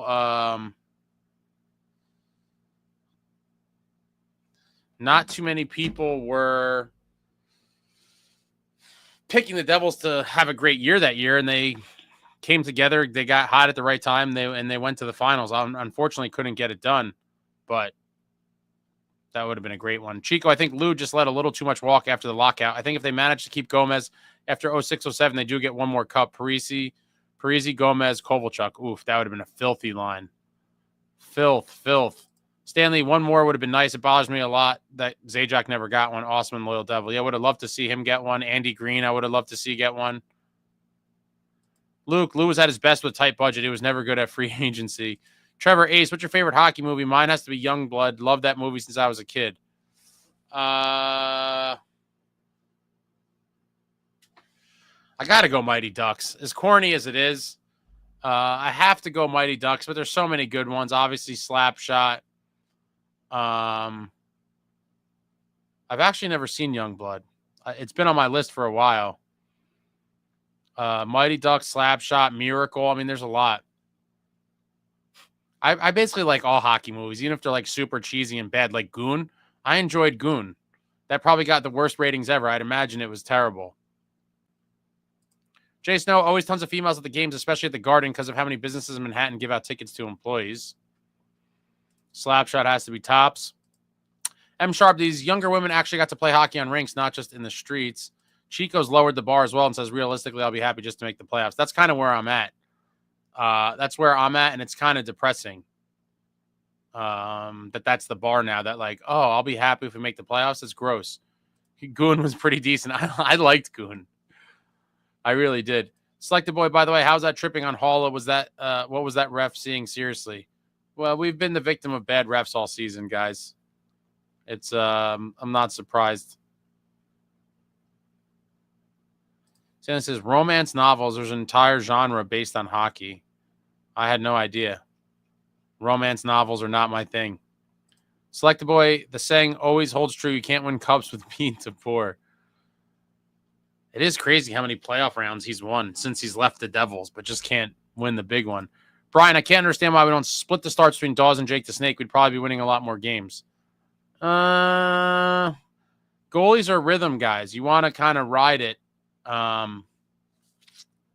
It's not ideal to, split in the typical sense of, it already is a split. I think ideally going into the season, the Devils would have preferred to play Markey like 50-ish games and Allen 32. So it is a split in a sense, but it's not like a split down the middle. But now that we're coming up to the playoffs, you don't want to be flopping back and forth with goalies in the playoffs. And so I think the Devils are really trying to get Markstrom to get back to near the top of his game so that he's hot for the playoffs and ready to go. Goon was a great movie. Chief Keef says, Dawes, come on. You're not going to see Dawes till next year. Luke, top 3 losers for me. Oof. Game 7 versus the Colorado Avalanche, terrible. Game 6 versus LA, and then last game of the season versus Ottawa 96. Those are probably mine as well. Obviously, Game 7 of a Cup Finals has to be number 1, and especially when in a series we led 3-2 and had a chance to win the Cup on home ice. I was there. Terrible. Game 6 versus LA, the miracle comeback was thwarted. That would have been insane to force a Game 7 would have been wild. And then obviously Ottawa knocked us out of the playoffs, not able to defend the Cup. That was gross. Amagi, I have to rewatch Goon. Saw it ages ago. Some call, Happy Gilmore. If that's a hockey movie, which I don't think it is, that's definitely up there as well. But I can't call that a hockey movie. That has hockey elements. But Happy Gilmore is great. And Happy Gilmore 2 is coming out this summer on Netflix. Chico Lou is great at picking up undrafted gems too. Clarkson, Green, Mateau, just off the top of my head. I'm pretty sure Brian Rafalski was undrafted, who might be the best of all time.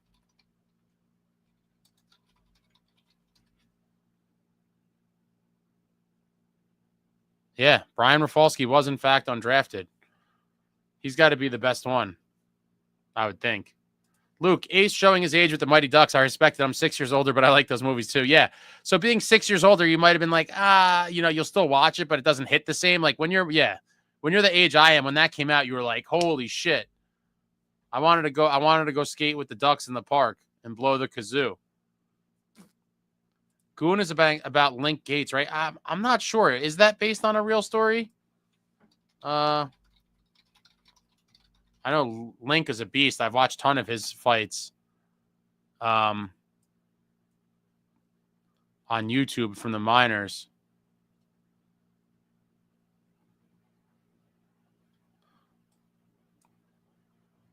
Oh, it's actually about a guy, Doug Smith. I just Googled it. It's about a guy named Doug Smith. Slapshot 2 is the best one. Richard says Miracle on Ice documentary and Mike Eruzione, whose name in Italian means eruption, caused one.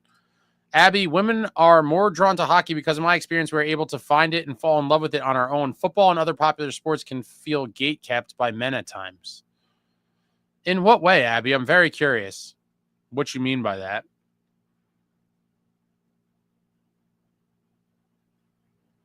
Metalander, we will have to platoon goalies against the Canes even though we won't like it. Part of their strategy is to wear goalies down with high shot on goal numbers. Is that really wearing goalies down, though? I mean, what? I remember Goon being good, but I'll have to watch it again. Luke, Pete DeBoer is the Dan Reeves of the NHL. Dude was a deer in headlights at that penalty.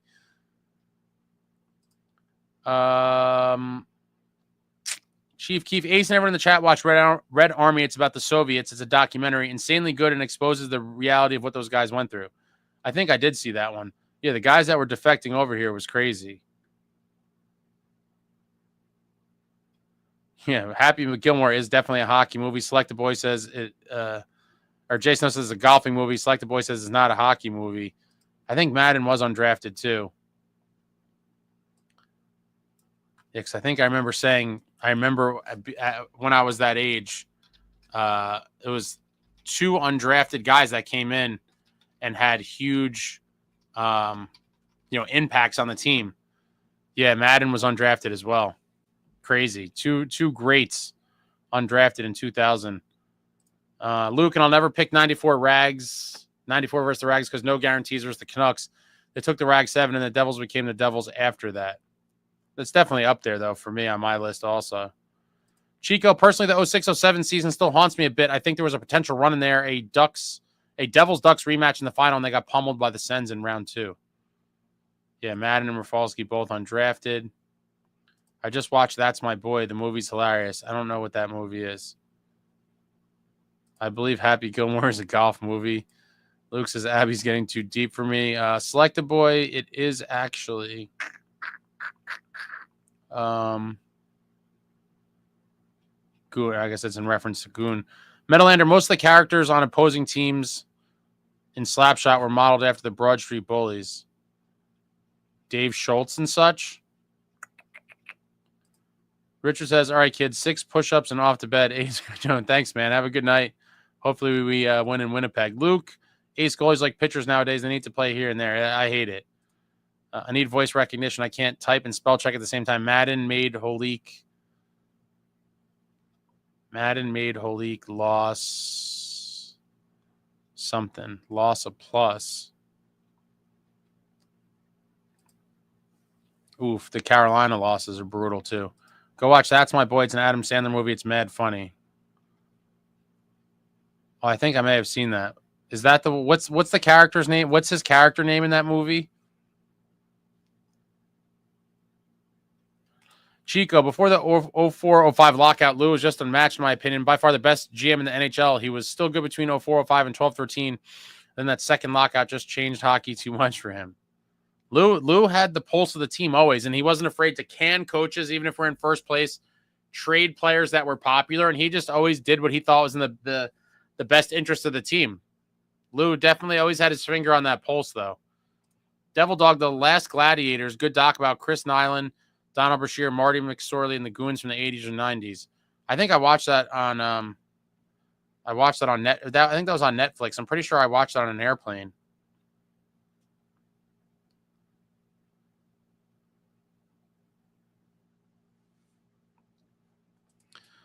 Rob says, That's My Boy is so underrated. Adam Sandler and Vanilla Ice. What a duo. Abby, so for me, I remember being in high school and talking about football and always getting the name 5 players BS. But with hockey, there's less pressure to prove your worth as a female fan. Very interesting. People be like, name 5 players? Like, who even cares? You went to high school with some losers. If you told me you were into football, Abby, I'd be like, yo, what's up? You trying to go to the football game? Not quiz you about the team. Clowns. The significance of 6 push-ups, I was thinking that myself. I was curious. Very anecdotal though. I'm wondering about the 6 push-ups myself. Donnie Berger. I don't know what that is. Select the boy to be real ace. I'd be shocked if we beat the Jets on the road. I mean, I wouldn't be shocked. We're obviously underdogs. Trevor, speaking of Youngblood, I was thinking Maroon on Chicago looks like Racky with the crazy beard. Patty Maroon, legend. Last Gladiators was solid. Luke, they said, I guess they said 10 push-ups a night will lower your chance at a heart attack. I'm posting this because I saw a push-up post. Boost me sucks.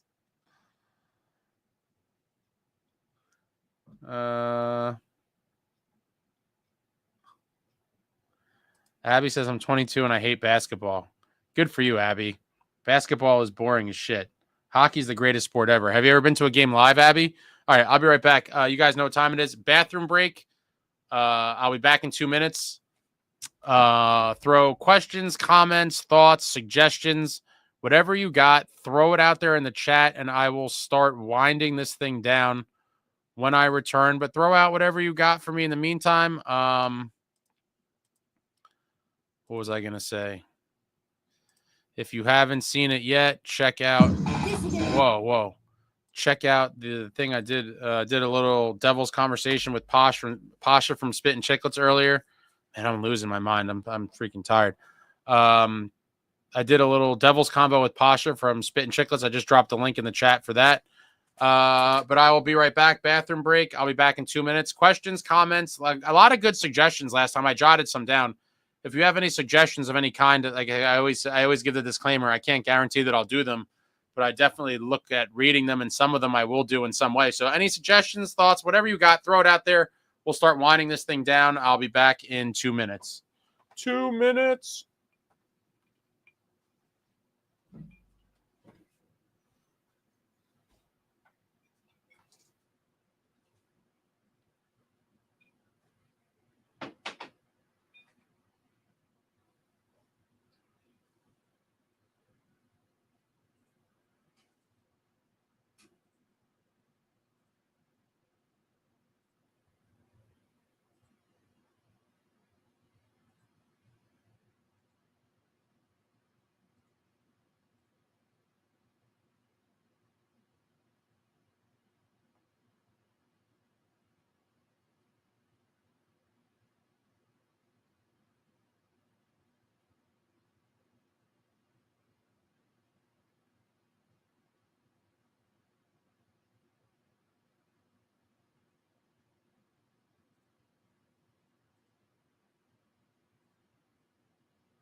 Fat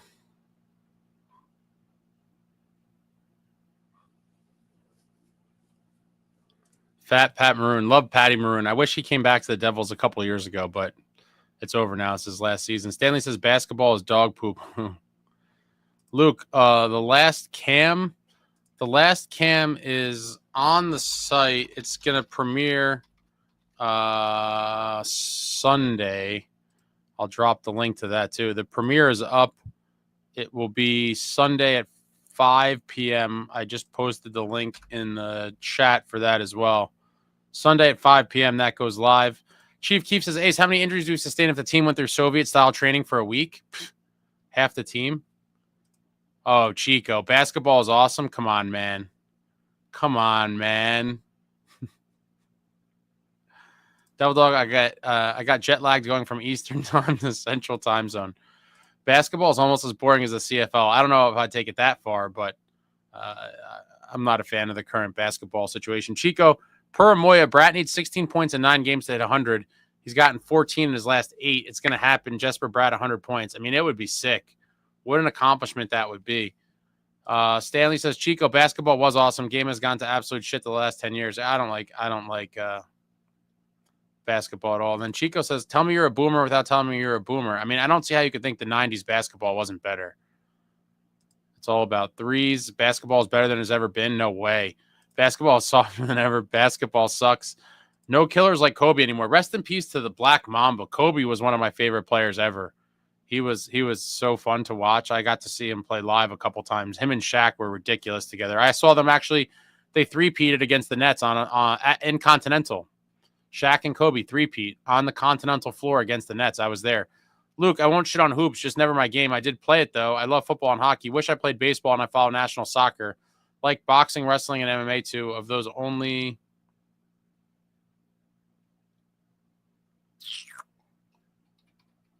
I really only watch boxing and MMA. I'll occasionally watch a little football and basketball, but I don't follow it religiously.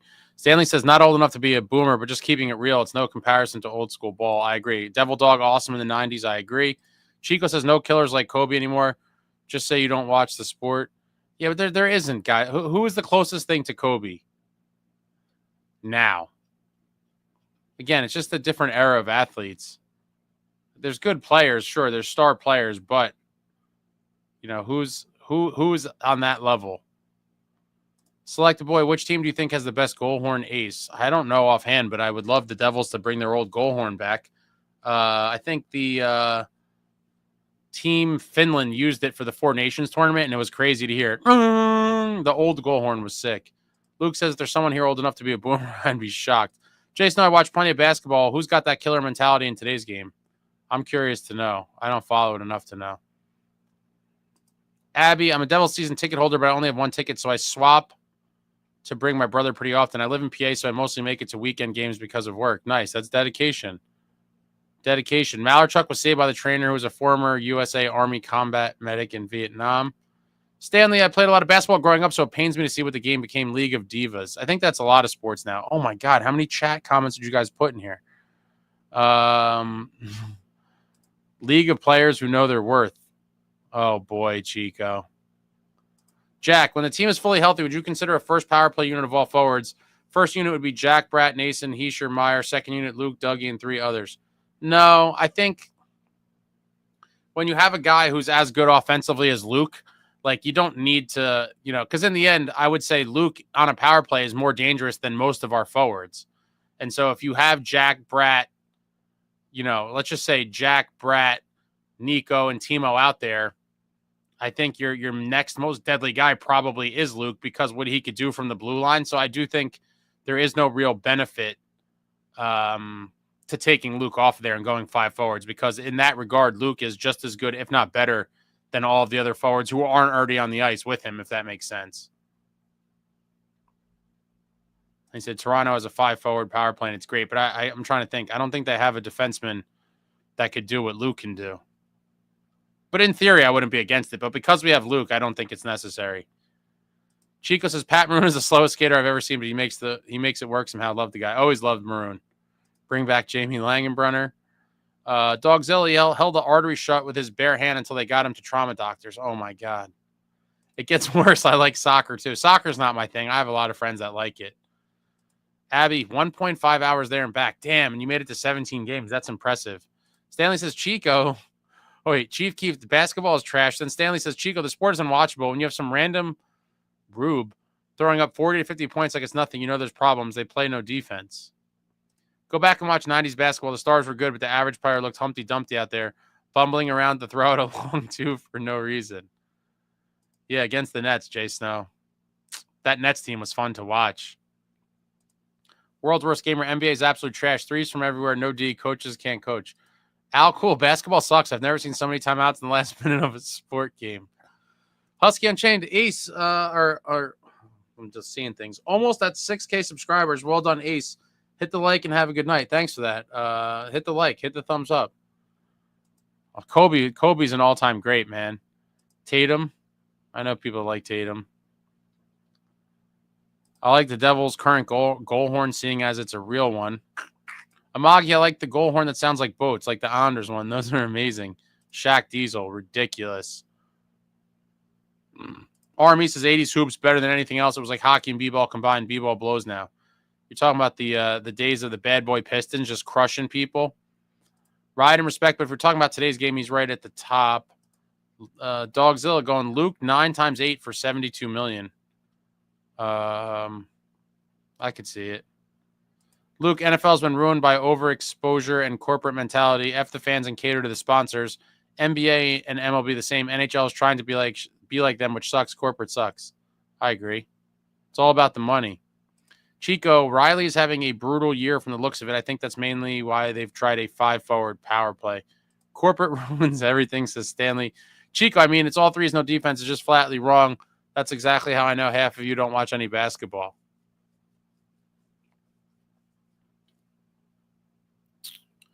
Threes are an important part of the modern game and a bigger part than it was of the classic game, but y'all are getting your talking points from Shaq instead of watching the games. I haven't watched Shaq in a while, but I do find Shaq to be entertaining. And then obviously Devil Dog throws with the no movement clause for Luke, which is, that's obvious, right? I mean, Luke's definitely getting a no movement clause. He's got to. It is. I do think, though, league-wide, there's a lot of guys that get them. Like, it's almost like I don't want to call it an epidemic, but, like, it kind of is. Like, tons of guys are getting them.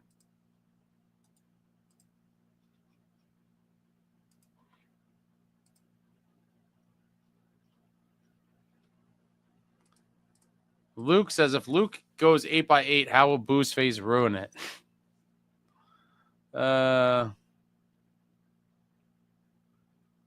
Fitz likes those no movement clause. Chief Keef, basketball is just garbage, plain and simple. Chico, I'm defending the modern game as a Nets fan, too. Watch a Nets game lately, and you'll volunteer to go to Guantanamo Bay. The Nets are terrible, right? I think the Nets are terrible. I haven't really followed the I just heard that they sucked. It is crazy, though, Chico. Explain to me and give me a Spark Notes version, or a Cliff Notes version, whatever you want to call it. Aside from all the injuries and them not playing too many games together, how did the Nets have Kevin Durant, James Harden, and Kyrie Irving all at the same time and still suck?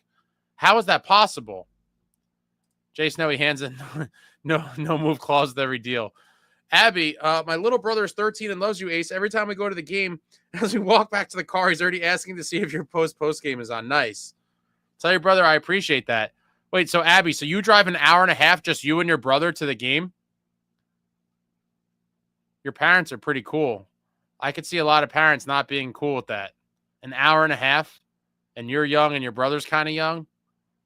Your parents are cool, though, and you're a good older sister for bringing your brother.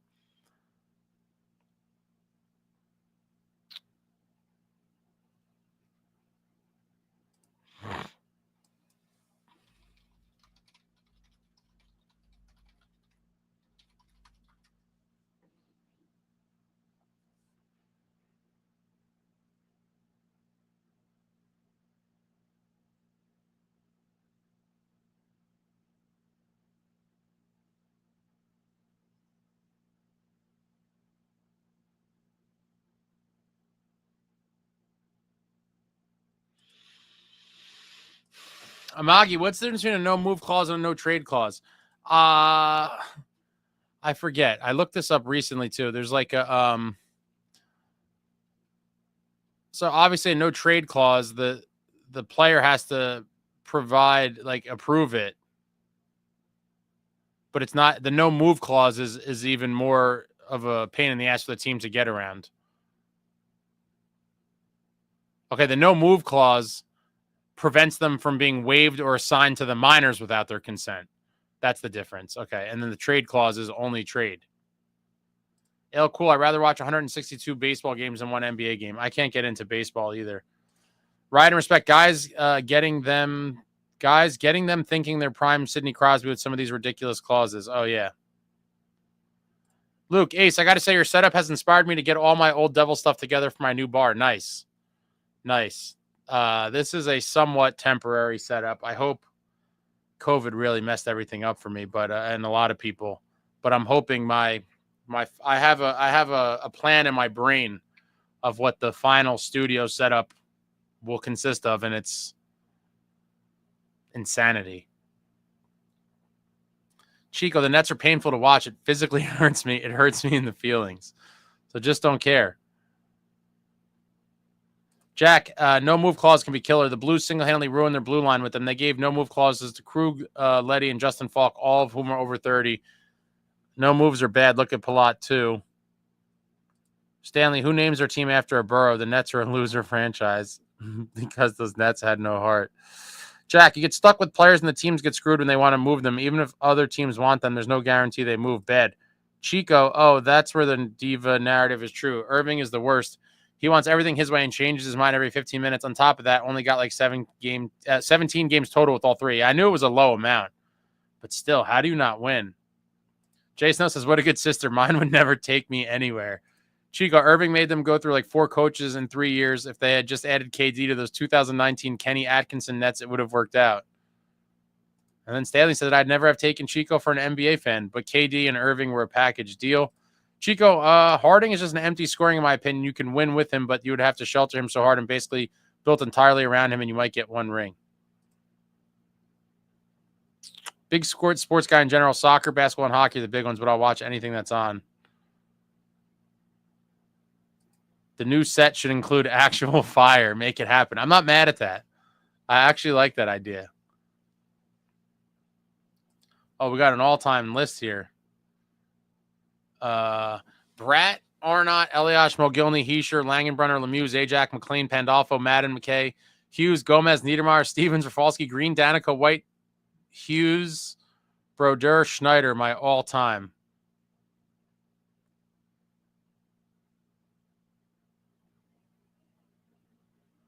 It's a good list.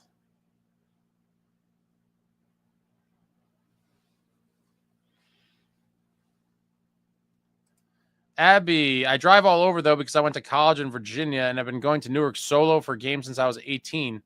So they don't think anything of me bringing him. That's pretty cool. Yeah, I know a lot of parents that would not be. I had some friends that had parents that kind of sucked. My mom was always cool, and she just knew that I was going to go do my thing.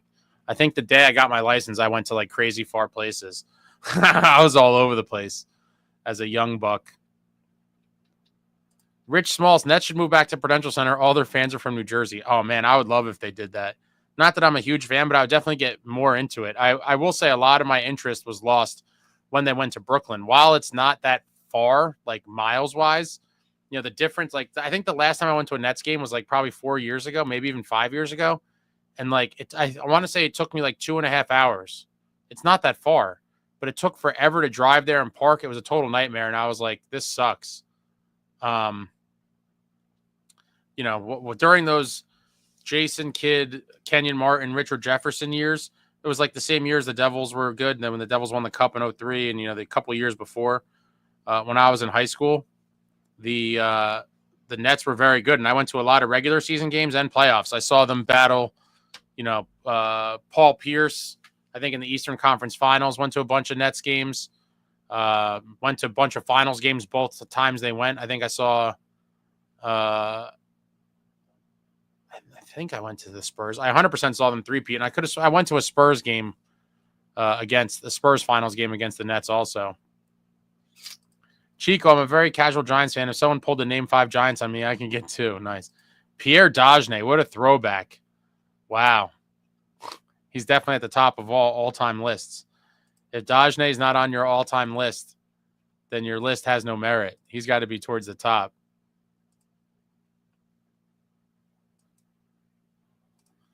Checking a couple things here.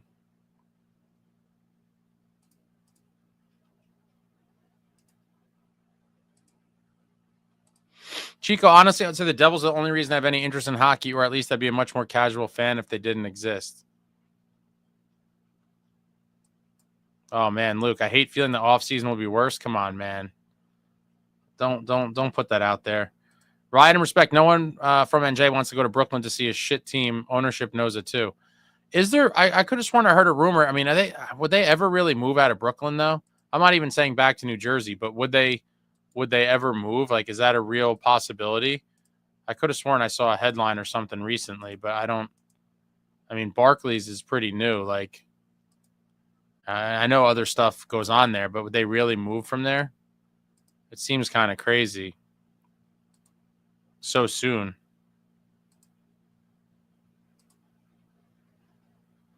The season of champions, 2003 Devils Cup and Nets almost. Yeah. Danton Cole, whereabouts unknown. Oh, man. Jason, I hate Barclays. Pierre Dagenais and Mike Ribeiro and Quebec junior hockey legends. Yeah, RIP, Big George Foreman for sure. Rumor is Barclays what?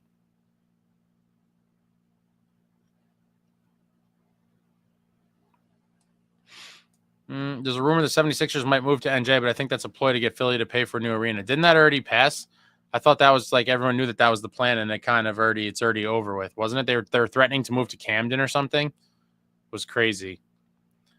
Abby, could be an uninformed take, but basketball is only somewhat interesting in the last quarter. I mean, that might be rounding up. I was going to say like the last 2 minutes. The quarter, that might be a lot. John M, positive vibes from Japan. Let's go Devils. Wow. You're in Japan, John? Do you live there? Or are you just visiting on a business trip, vacation? Stanley says, great. Last thing we need is even worse ice. It passed. What does it pass? They only play hard in the fourth quarter. Jay Snow. Jack, Ace, I'd really like to see an in-depth video of a Devils all-time team where you go fully in-depth on line combos, defense pairs, goalies, extra PP and PK units, something like that would be sick. All right, that's probably a summer. That could be a summer thing, I think, because the summer is like super dead. People have asked for that. Jason, Knicks tickets are super expensive too. Yeah, everything's expensive. Basketball's only good when you're in the M Lounge at the Seton Hall game. Chico, the thing about basketball is the story builds up quarter by quarter, similar to hockey periods. Yeah. Luke, move to Camden. The aquarium is trying to move. I've been to a bunch of concerts over there right near the aquarium. I can't keep up with what the hell the place is called now. I think it's the BBT something or other, but it used to be like Blockbuster Amphitheater, and I think maybe it was the Tweeter Center. I can't remember. It's been a million things over the years. Susquehanna Bank Art Center. May have been the Freedom Mortgage Pavilion at one point. I mean, the thing changed names a million times, but I've been to a bunch of concerts there. It is fun. It's not fun driving home from there, though.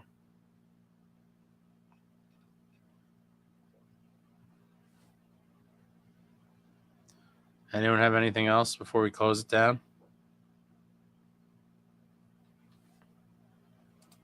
Devil Dog, Philly said they will build Wells Fargo replacement for Flyers and Sixers. HBSE Arena for Sixers in Chinatown Center City, Philly is canceled. That's what I thought. Rich Small says, anyone ever watched a Devils game on MDMA? I can't say that I have, but I'm sure someone else has. Luke, went to Nashville Rags game. My wife was like, this place is so quiet. Awesome classic arena, but they do not have a great crowd and nothing is going on.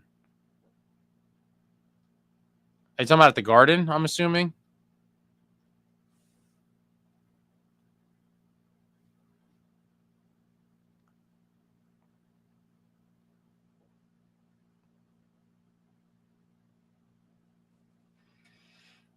What is MDMA? MDMA? I'm pretty sure it's a hallucinogenic drug, Luke. Chico, scummy how these billionaires hold cities hostages to get taxpayers to foot the bill for the arenas, though. Well, why don't the cities just say no then? The Garden, okay. There is something special about the Garden, though. I've heard the Ranger crowds are quiet. It's the old corporate, loaded folks. Go to a club, don't watch hockey. Luke went to Nashville a few years back. It's a blast. I went there about 5 years ago. I loved Nashville was fun. Loved the bars there on that, what is that, Broadway or whatever. Ate a lot of barbecue. Sign me up. Barbecue, booze, cowgirls. Great time. Final thoughts. I will give a plug for Action PC Hockey. Not an action game, but you can coach and relive past Devil seasons in it. What is that? Is that on a system? Stanley asked if Luke, did you enjoy Dancing Larry? Luke says, I guess I showed my age. Thank you, Ace.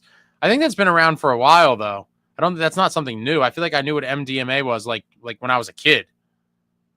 MDMA, Limelight on 6, they have circa 1992. Yeah, it's kind of like ecstasy, right? Devil Dog, I think it's like similar to ecstasy. I'm not an expert in this field, but Chico, if every city said no, they'd be out of luck, but there's always one that will say yes, and you lose your team in probably the next election. I guess. Ale went to New York a few years ago. They told me to go back to Jersey. Luke, Stanley, we had club seats. Staff put the Rock to shame. Amagi, crazy Wells Fargo is getting a replacement when that arena was so awesome when I recently went. Was so tempted to be hospitalized via those milkshakes they had there. Loved the crab fries and the cheesesteak I had. The food at almost every arena I've ever been to is better than Peru.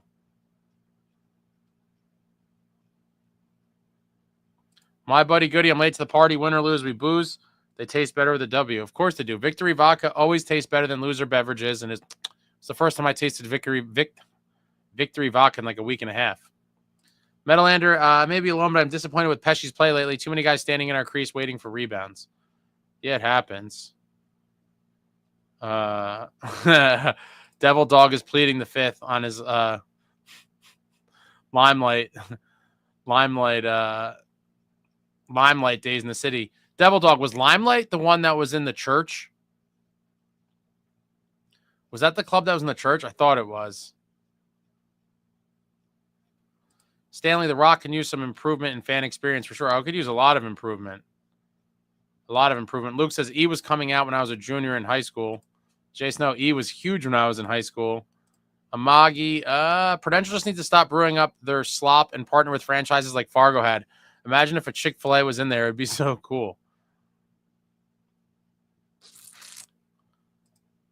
Power going to Club Pasha.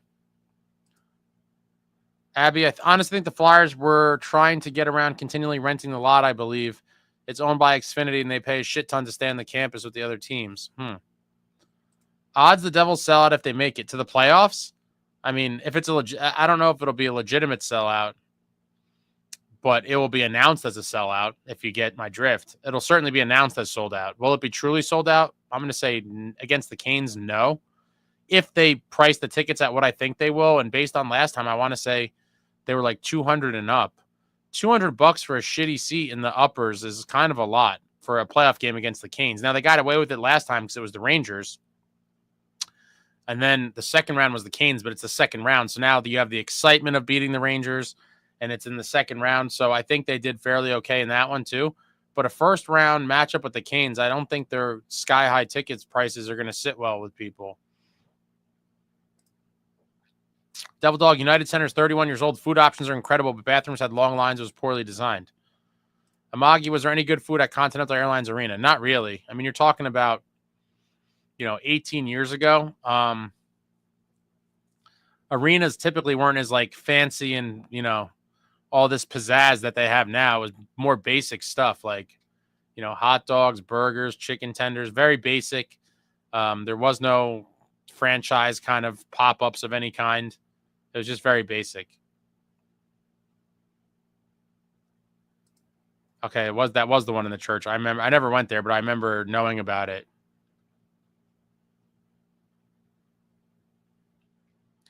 My buddy Goody. So what do we expect the blue line to be like in 2-3 years? You think Salayev will be there with Casey?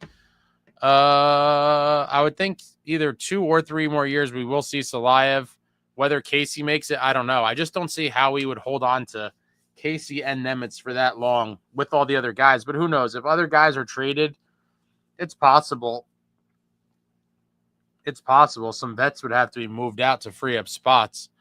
I do feel like, the main trade piece we have, even for next season, is going to be next year. We'll have our first rounder, and then either Nemitz or Casey, I'd imagine, would be a piece that a lot of teams are trying to get.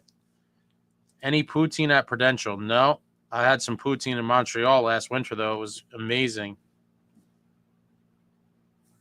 Devil Dog food options put Prue to shame, but so does Nationwide, Little Caesars, and almost everywhere else. Yeah, the Prue food's terrible. Luke, got to be honest, always a booze guy. Too many people went the wrong way. Wish they had legal pot when we were kids. So many people got into E, Coke, pills, and then H said. That's the progression there. Rich, chocolate hockey pucks at Continental Airlines were classic. I don't remember those. I do remember the Mrs. Fields cookies, even way back then.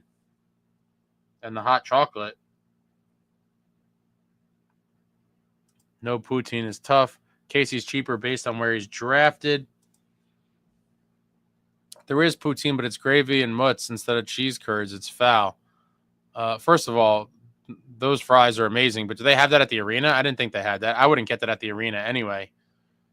Bell Center for poutine, I'd imagine it'd be good there. Luke, trade Nemitz and Hamilton. Oh, wait, we have Booze Face.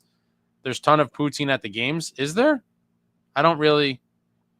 Okay, they have disco fries at Pro, which is similar but not the same. Disco fries. That's a diner classic. That's definitely a late night drunk at the diner staple order. Disco fries. Love me some disco fries. All right, that's it, folks. I'm done.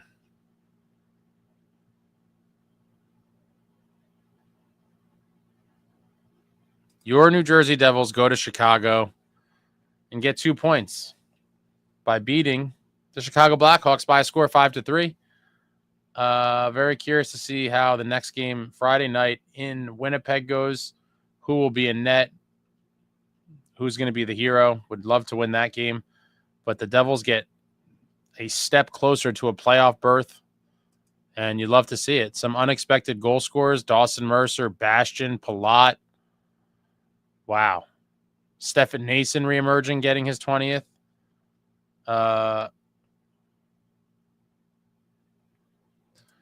Rich, just get disco fries at Top's Diner pre or post game. They are delicious and don't feel heavy on your stomach or make you feel like a POS. Reaper Crew just got here. Good 2 points. We need to do a fan meetup. But yeah, I'm still trying to figure all that stuff out. AC, it's new channel. Oh, man. Food's one of my favorite things for sure. But yeah. All right, that's it, folks. Devils win. Got to find a way to win. I'm saying I'd be happy with 3 points in the next 3 games. If somehow we win one and get a OT or shootout loss to go 500 points. 500 points percentage in the next 3. Some of you have predicted they lose out. Someone said they'll get 1 point. 3 points would be great. 4 would be a lot better. And anything above that is phenomenal. But the Devils win. Check out the Posh I'm like sleeping over here. I did a Devils conversation with Pasha from Spittin' Chicklets. Check that out on the channel. If you haven't seen that, the Cam interview is on the channel. It goes live Sunday, and that's it. I got a bunch of other stuff in the works. Always got stuff going on. We are working ourselves here towards the playoffs. Devils got to make it. Playoffs or bust, and then anything can happen. And that's it. Good night. Thank you all for coming out. Hit the thumbs up on your way out. And I think that's it. Is this clock wrong? I don't even know. I'm delirious. That's it. Like, comment, subscribe, and all that jazz. Until next time, friends, let's go.